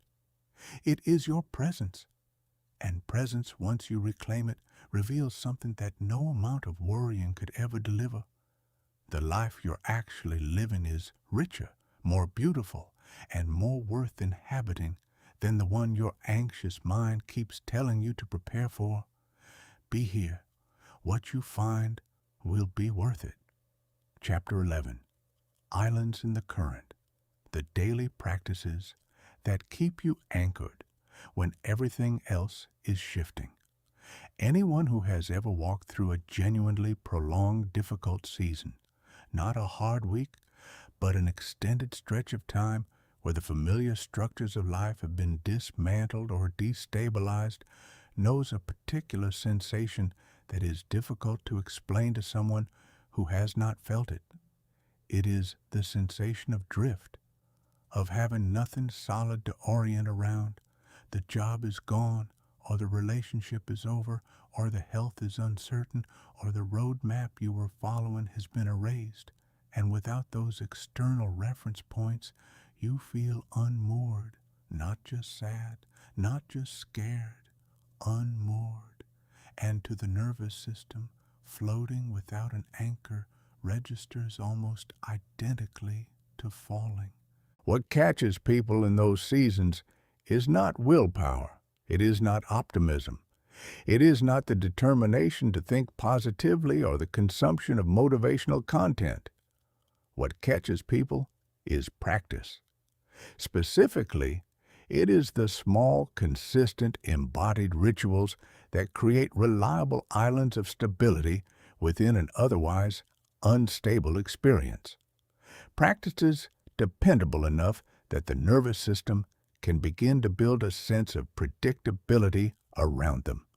Rhythms steady enough that the mind can use them as a compass when every other landmark has disappeared. These are emotional anchors, and for the person in genuine difficulty, they are not luxuries. They are survival infrastructure. An emotional anchor is any practice that reliably returns you to a regulated, grounded state, one that you engage in with enough consistency that it becomes a structural feature of your day, rather than something you scramble for, only when things are already falling apart. This distinction is critical. A technique attempted for the first time in the middle of full-blown panic has very little traction because your nervous system has no stored association between that practice and safety. A technique you have been doing every single morning for months, by contrast, has been neurologically paired with calm so many times that simply beginning, it starts activating your parasympathetic system before you have even finished. You are not performing a technique. You are stepping into a well-worn groove in your own neural architecture, one that leads reliably and automatically to solid ground. The most effective emotional anchors share certain qualities. They involve the body, not just the mind, because emotional experience lives in the body. and any regulation strategy that bypasses the body is always incomplete. They are consistent, meaning they happen at roughly the same time and in roughly the same way, frequently enough to become automatic rather than effortful. They are brief enough to be genuinely sustainable, because practices that demand an hour of uninterrupted silence become the first casualties of exactly the kind of chaotic periods when they are needed most. And they are honest. They do not ask you to pretend you feel better than you do.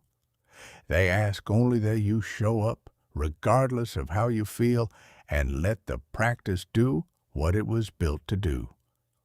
Morning is the highest leverage time for anchoring, not because there is anything mystical about early hours, but because the first 30 to 60 minutes of your day lay the neurological track for everything that follows.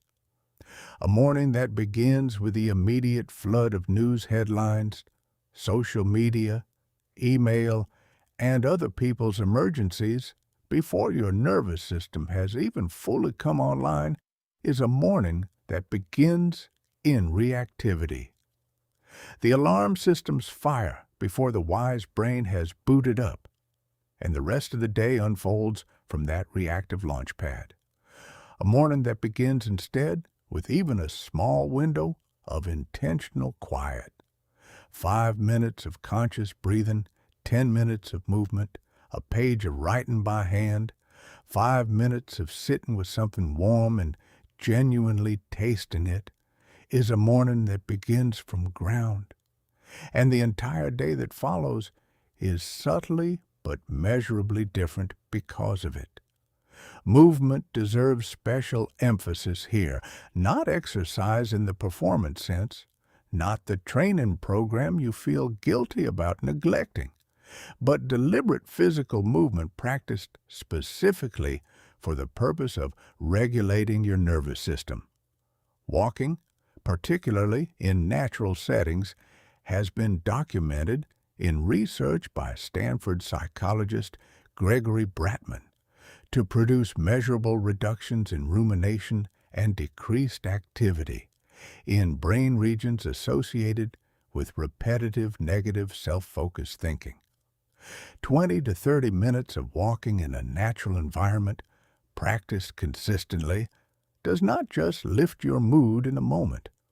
Over weeks and months, it gradually recalibrates your brain's baseline emotional tone.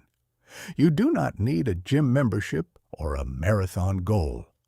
You need to move your body deliberately and regularly and let it do what millions of years of evolution designed it to do.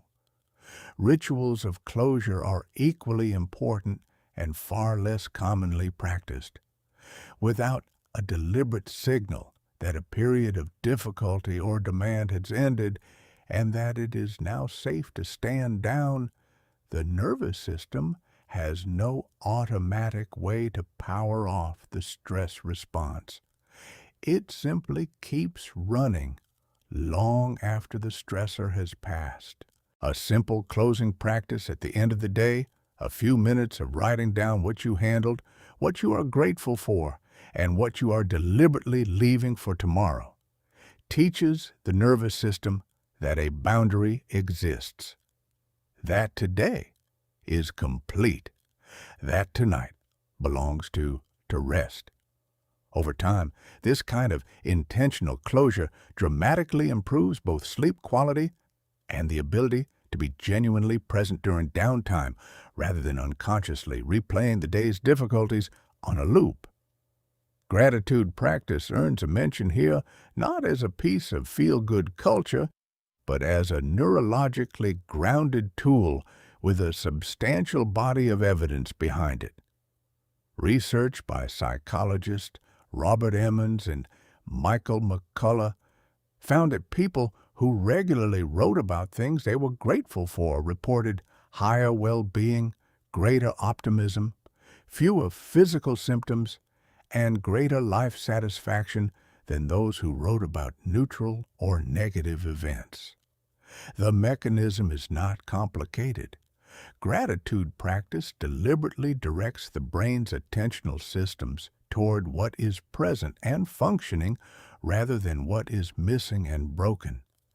And because attention shapes the neural pathways that govern your emotional default setting, consistently directing attention toward what is good alongside the difficulty gradually shifts the brain's orientation. This does not require pretending the hard things are not real.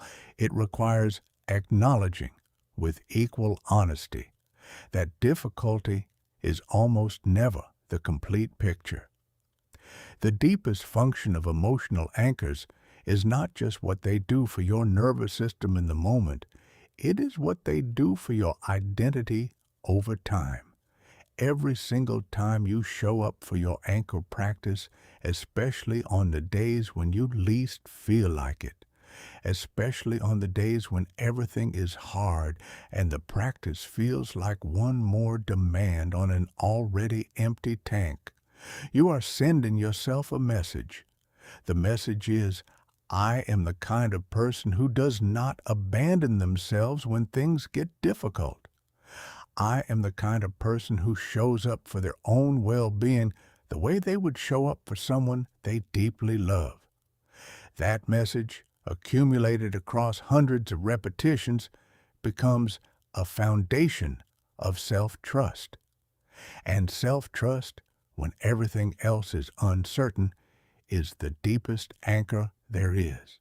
Chapter 12. When the Walls Go Up. How to stay connected to the people who matter. When every instinct tells you to disappear, there is something that happens to people under sustained pressure that rarely gets talked about, but that inflicts some of the deepest damage of any crisis period. They vanish, not from the world, but from the people in it. They pull inward. They stop reaching out. They become shorter in their responses, more guarded in their presence, more absent even when they are physically in the room. The people they love most, the ones they most need in their darkest stretches, become the people they are most unavailable to. And the tragedy is that this withdrawal is not a conscious choice. It is biology. The same threat response system that prepares the body for physical danger also, in complex social situations, prepares it for emotional withdrawal. Connection requires vulnerability, and vulnerability to a nervous system already running at maximum alert registers as an unaffordable risk. It demands energy a depleted system believes it does not have.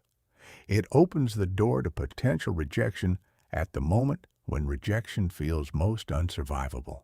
So the walls go up, the distance grows, and the person who needed connection most finds themselves profoundly alone in the middle of people who would have shown up for them without hesitation. Recognizing this pattern is the first step in refusing to let it define your hardest chapters. Because the research on human resilience is emphatic on one point above nearly all others. Social connection is not a nice addition to resilience. It is one of its primary biological engines. Harvard's study of adult development, which tracked the lives of hundreds of individuals across more than 80 years and remains the longest-running study of human well-being ever conducted, found that the single most reliable predictor of who thrived through difficulty, who stayed healthy and sharp and engaged into old age, was not income, not intelligence, not professional success, not diet or exercise. It was the quality of their close relationships. People surrounded by warm, genuine, reciprocal relationships consistently navigated adversity better. People who were isolated consistently fared worse. Not slightly worse, dramatically worse. The reason is neurological. Human beings are social creatures at the deepest level of their operating system, And the nervous system co-regulates with other nervous systems in ways that solo self-regulation simply cannot replicate. When you are in the presence of someone who is genuinely safe, someone whose presence your nervous system has learned to associate with warmth, acceptance, and non-judgment, your parasympathetic system activates in a way that mirrors the best breathing practice or meditation session you have ever had. Being seen, being heard, being in the physical proximity of someone who cares about you produces real, measurable changes in stress hormones, heart rate variability, inflammation markers, and brain activity patterns. Connection is not just emotionally comforting, it is physiological medicine. The challenge, then, is not convincing yourself that connection matters. Most people already know it does, even as they are pulling away from it. The challenge is managing the specific barriers that pressure creates. And the most formidable of those barriers is shame. When life has fallen apart in visible ways, when the gap between where you are and where you thought you would be has become impossible to ignore, shame is the quiet voice that turns isolation into something that feels like self-protection. It whispers, "If the people who love me really saw what is happening, they would see me differently. They would see weakness. They would see failure. They would judge me the way I am already judging myself." And so you make yourself unavailable for the one thing that could actually help: the experience of being known and loved in your real, unpolished, struggling state. Research by Brené Brown on vulnerability and shame has mapped this mechanism with extraordinary precision. The antidote to shame, she found consistently, is not more walls. It is the opposite. It is the courageous act of speaking the thing you are ashamed of to someone safe. And what reliably happens in that moment is not the judgment shame predicted. It is recognition. It is the other person saying, in their own way, "I know what that feels like. I have been there, too." That does not fix the crisis, but it shatters the isolation. And for many people navigating genuine difficulty, the shattering of isolation is the single most transformative thing that can happen. There are specific relational skills that help sustain connection through hard seasons, and they are worth naming directly. The first is the ability to ask for what you actually need rather than either suffering silently or venting without direction. People who care about you want to help, but they often cannot read your mind about how. Being specific, saying, "I need someone to just listen right now without trying to solve anything," or "I need practical help with this one specific thing," or "I just need company, even if we do not talk about what is happening," gives the people around you the information they need to show up in the way that will actually land. Specificity is an act of trust, and trust is the oxygen that keeps relationships alive through hard weather. The second skill is reciprocity, the ongoing effort, even when you are the one who is struggling, to remain genuinely interested in the lives of the people around you. This is not about performing wellness you do not feel. It is about refusing to let your pain become so consuming that the relationship becomes entirely one-directional. Relationships can sustain imbalance for a time, but the ones that survive difficulty over the long arc do so because both people feel seen, valued, and genuinely cared about, even when one of them is carrying a heavier load. Even 10 minutes of real curiosity about someone else's world, even in the middle of your own hardest chapter, is an investment that returns in the quality of the relationship and the quality of the support that flows back to you. The third skill is the willingness to let people in before you are ready, to not wait until you have the right words or the composed presentation or the situation neatly packaged for discussion. The people who love you do not need your polished version of events. They need you, messy, uncertain, teary, trying. Let them see that, because in being seen that way, you offer them something equally valuable in return, the permission to be seen the same way when their own difficult season arrives. And it will. It always does. It is also worth being honest about what to do when the people in your immediate circle are not able to provide the support you need. When the people closest to you are themselves depleted, or when your support network is genuinely thin. This is a real situation, not a hypothetical one, and it deserves a real answer. If the people around you cannot give you what you need, the response is not to conclude you are alone. It is to widen the circle deliberately, through therapy, through community, through any context where genuine human connection around honest experience is available. A therapist is not a last resort for people who have failed at coping. A therapist is a trained, dedicated resource whose entire professional purpose is to be the safe presence that everyone deserves and not everyone has naturally in their life. Seeking that resource is not weakness. It is the same intelligence that sends a person to a doctor when they are physically hurt.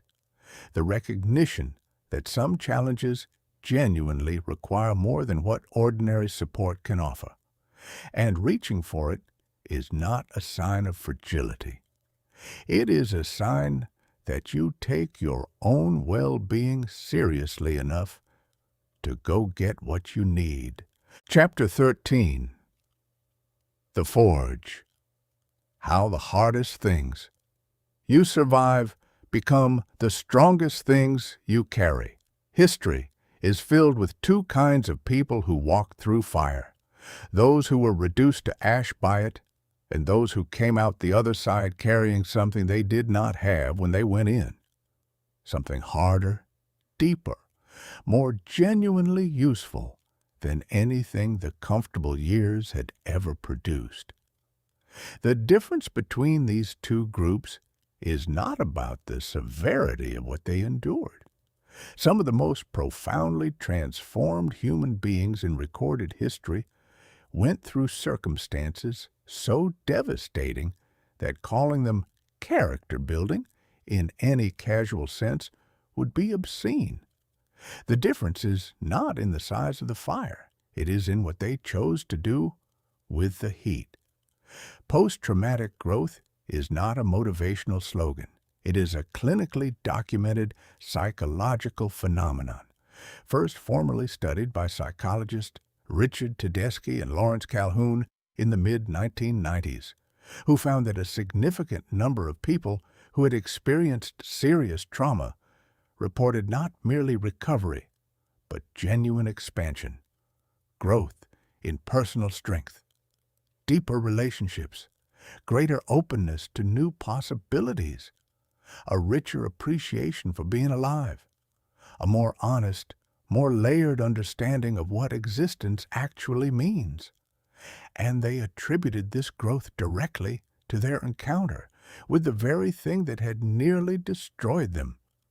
This research is not suggesting that suffering is secretly wonderful, or that the painful thing that happened to you was a hidden blessing, or that you should be grateful for the crisis that tore your world open.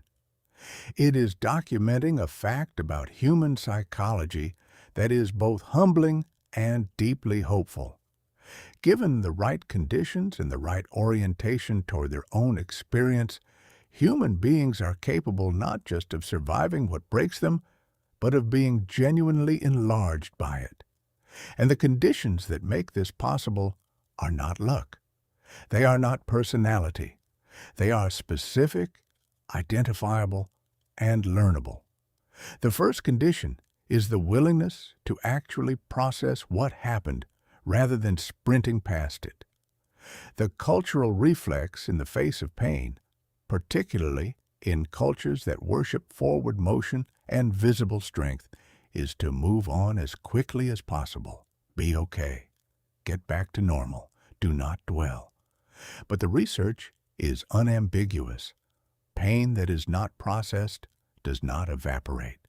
It simply sinks below the surface and continues to shape your behavior, your relationships, your emotional responses, and your decision-making from underground, often in ways that are far more destructive than the original conscious experience of the difficult thing would have been.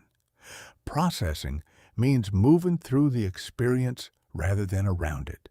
In therapy, in honest conversation, in journaling, in whatever form allows you to sit with what happened until it has been genuinely digested, until it becomes something that happened to you rather than something that is still quietly happening inside you.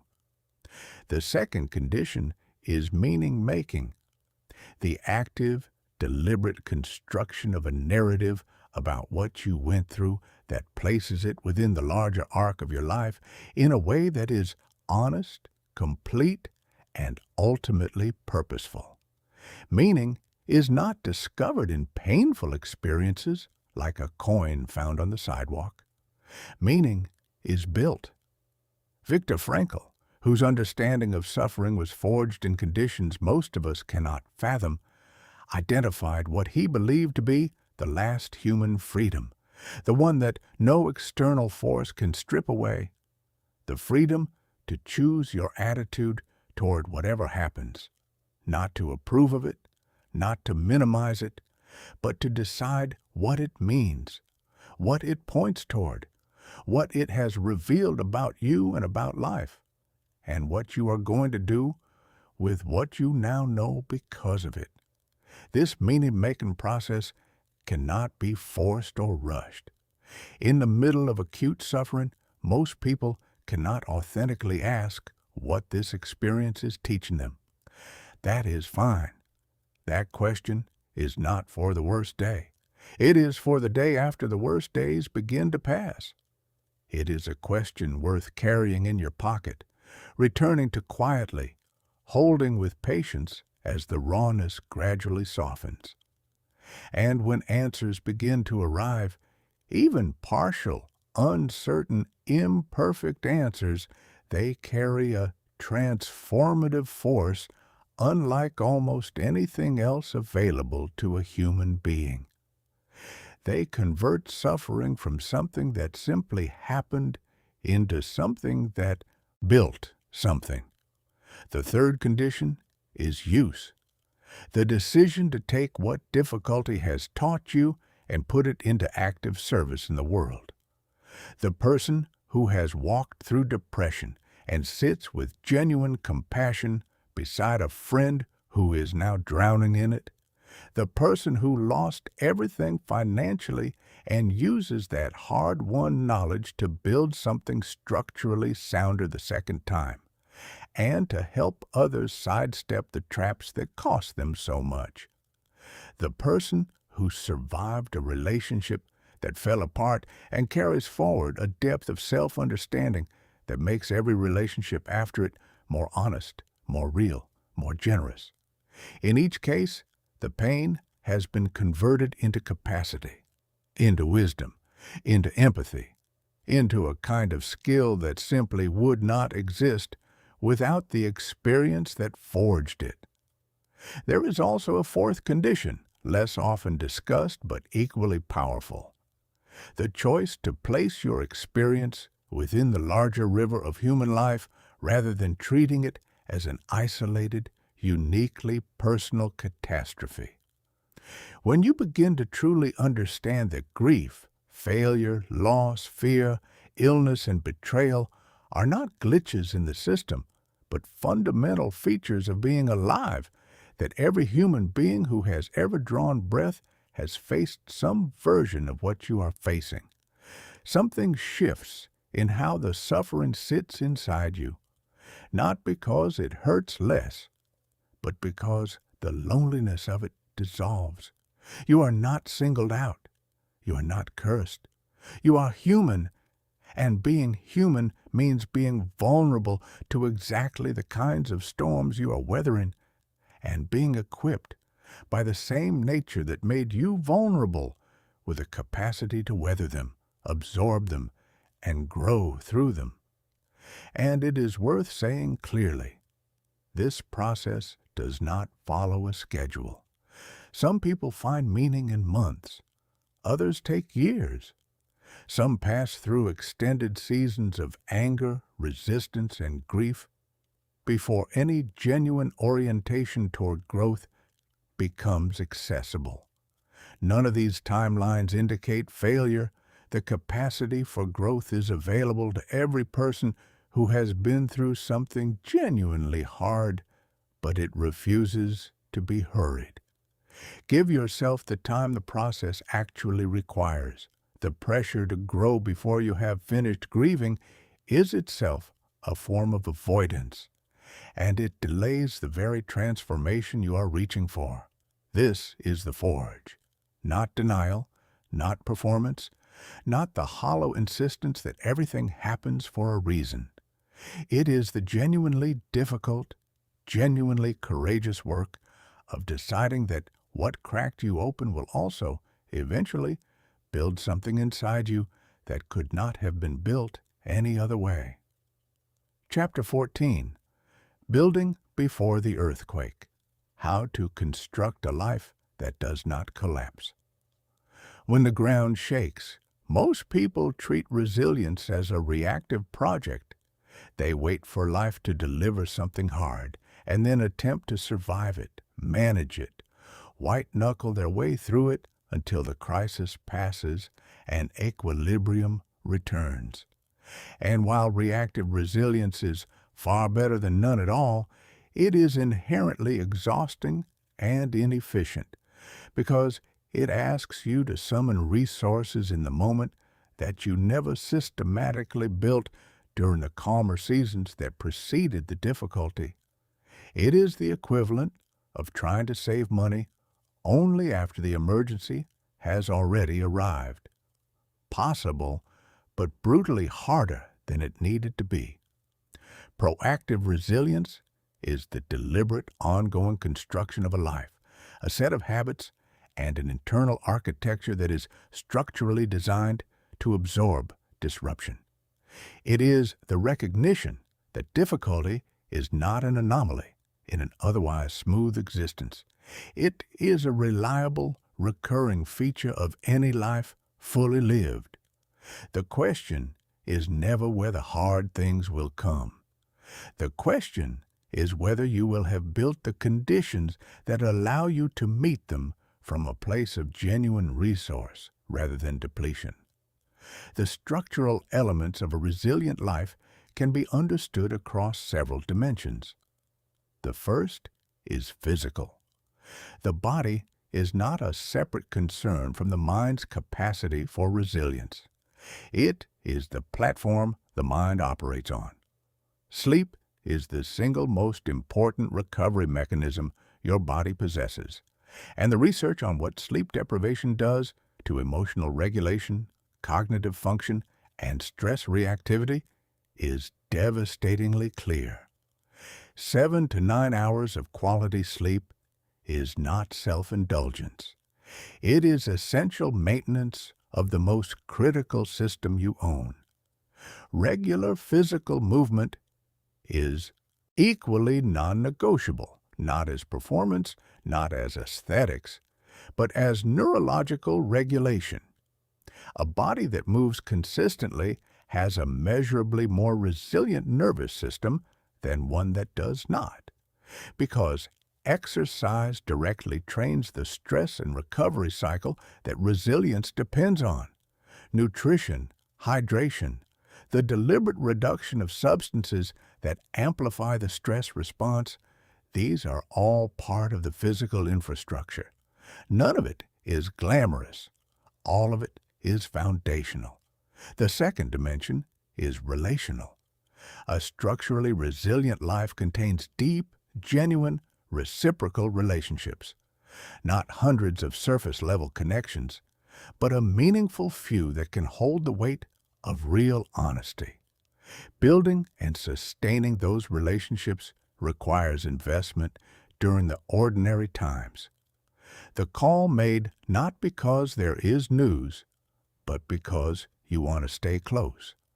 The dinner shared when everyone is busy, but you carve out the time anyway.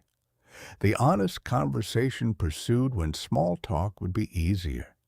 Relationships, like physical fitness, do not maintain themselves without attention.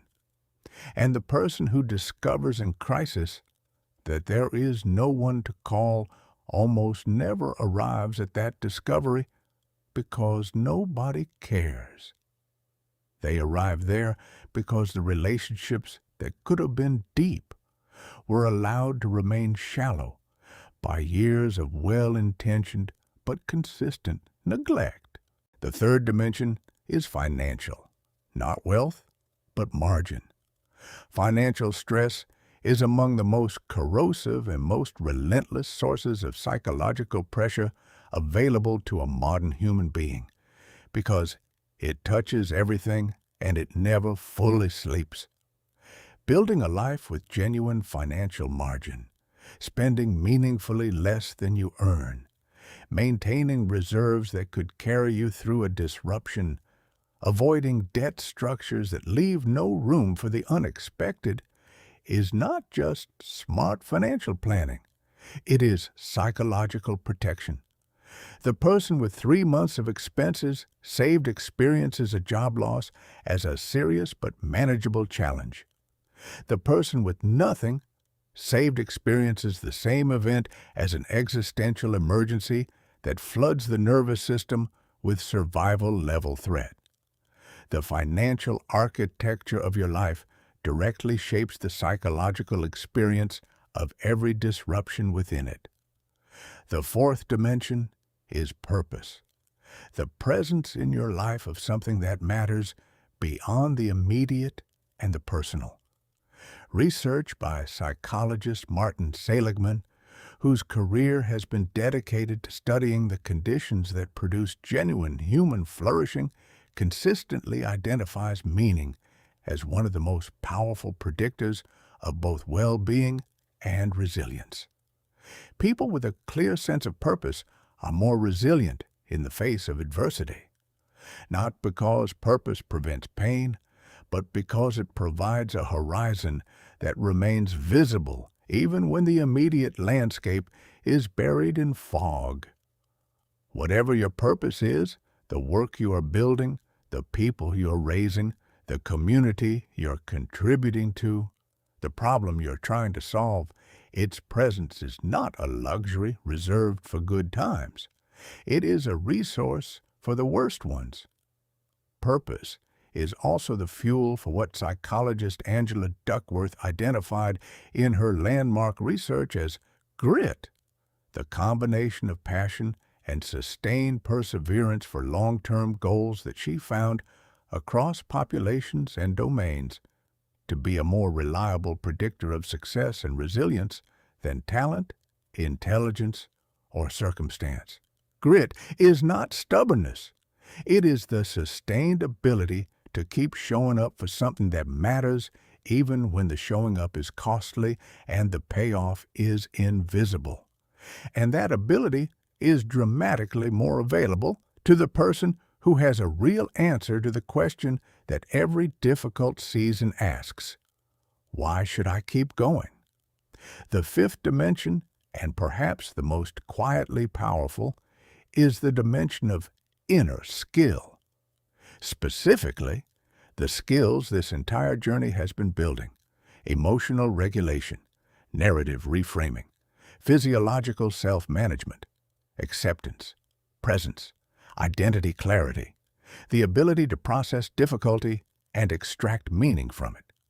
These are not abstract ideas.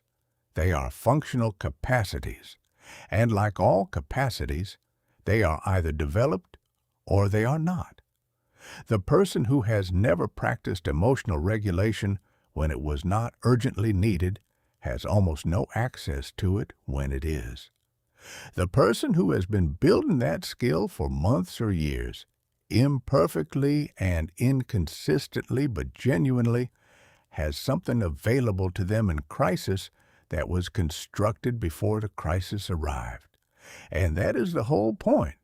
The long game is the decision to take your own inner life seriously before the emergency makes it unavoidable. To invest in your sleep, your movement, your relationships, your financial margin, your daily practices, and your sense of purpose, not because you are currently in trouble, but because you are currently not.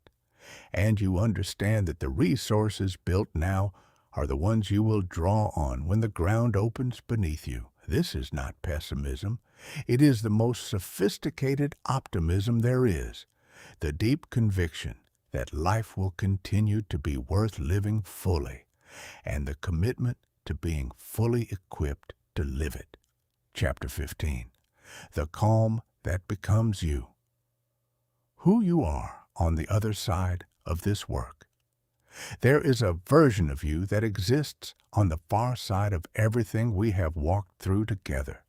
Not a flawless version, not a version that never stumbles, never panics, never feels the full crushing weight of what life can deliver, but a version that meets hard things from fundamentally different ground, with different resources, with a different relationship to difficulty itself. A version that does not merely survive the storm, but stands in it and still knows who they are. That version is not a fantasy. It is the documented, natural outcome of the practices and understandings laid out across these 15 chapters, applied consistently and with genuine commitment over time. It is who you become when you take the training of your own mind as seriously as you would take any other skill that your life depends on. What changes first, and most noticeably, is the space between what happens to you and what you do about it. The untrained mind reacts to disruption almost instantaneously, hijacked by the amygdala before the wise brain has any chance to contribute. The trained mind still feels the initial jolt. The training does not delete the alarm system, and you would not want it to. But it has built, through thousands of small chosen responses, a reliable pause between the event and the reaction. And in that pause lives everything. The opportunity to ask, what is actually happening? What do I know? What matters most right now? What would the person I am committed to being choose in this moment? That pause is invisible to anyone watching, but its consequences compound across every decision, every conversation, every relationship navigated from that grounded place instead of from reactive scramble. What changes next is how you show up for the people around you.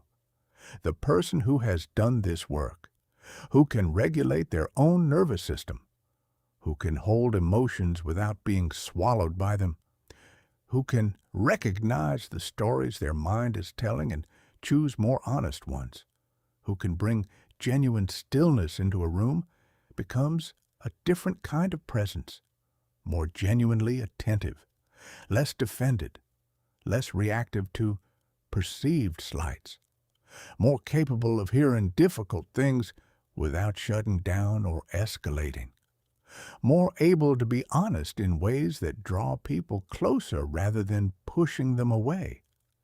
People feel this. They feel the difference between someone who is truly there and someone who is physically present but emotionally on another planet. And a person who is truly there, regulated and grounded and genuinely available, becomes something rare and invaluable in a world running largely on autopilot. What changes after that is your relationship with uncertainty itself. For most people, uncertainty is the primary generator of anxiety. It is the space between what you know and what you need to know, between what you can predict and what remains open. The untrained mind treats that space as a threat, a void that must be filled with either answers or worry, because the not knowing itself is unbearable. The trained mind, through the accumulated practice of sitting with what is unresolved, of being present in the open question, of making peace with not yet knowing, develops something that can only be called genuine tolerance for ambiguity, not comfort with chaos, but a capacity to remain functional, clear, and even curious in the face of what has not yet been decided. That tolerance is not passivity. It is freedom. It is the reclamation of enormous psychological energy that was previously consumed by the futile, desperate attempt to resolve every uncertainty before life was ready to resolve it. There is also a change that happens in the texture of your ordinary, uneventful days. The days when nothing is particularly wrong. When life is moving at its usual pace and there is no visible crisis to manage. Most people, even on those days, do not experience genuine peace. They experience something closer to surveillance, a low hum of unease, a background suspicion that the absence of trouble is temporary and that letting your guard down would be foolish. This is the posture of a nervous system that has been conditioned to expect danger and has never been given consistent evidence that rest is safe. The trained mind, over time, unlearns this posture, not permanently.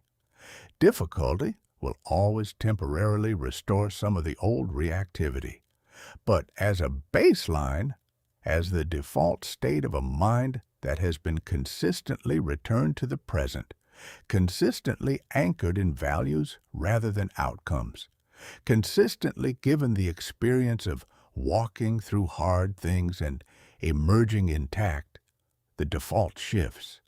The surveillance quiets. The background hum softens. And in its place appears something that most people, in the honest quiet of their hearts, have wanted their entire lives but never quite trusted themselves to have. A genuine, embodied, day-to-day sense of being okay.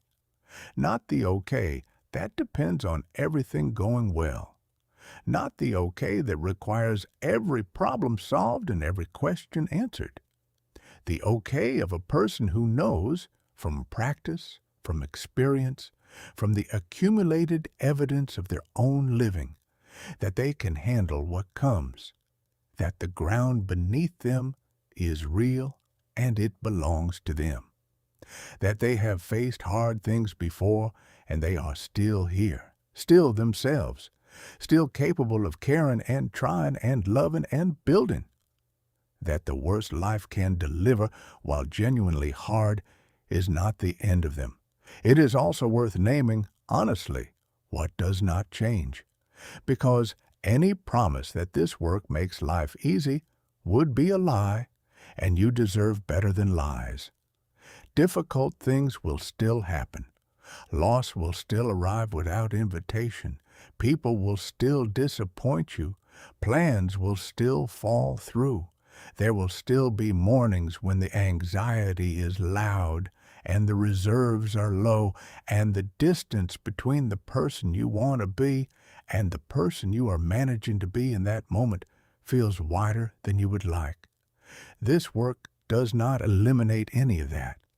What it does, what it reliably and increasingly does, the longer and more genuinely you practice, is change the duration, the intensity, and the meaning of those experiences, the hard thing still lands, but you recover faster.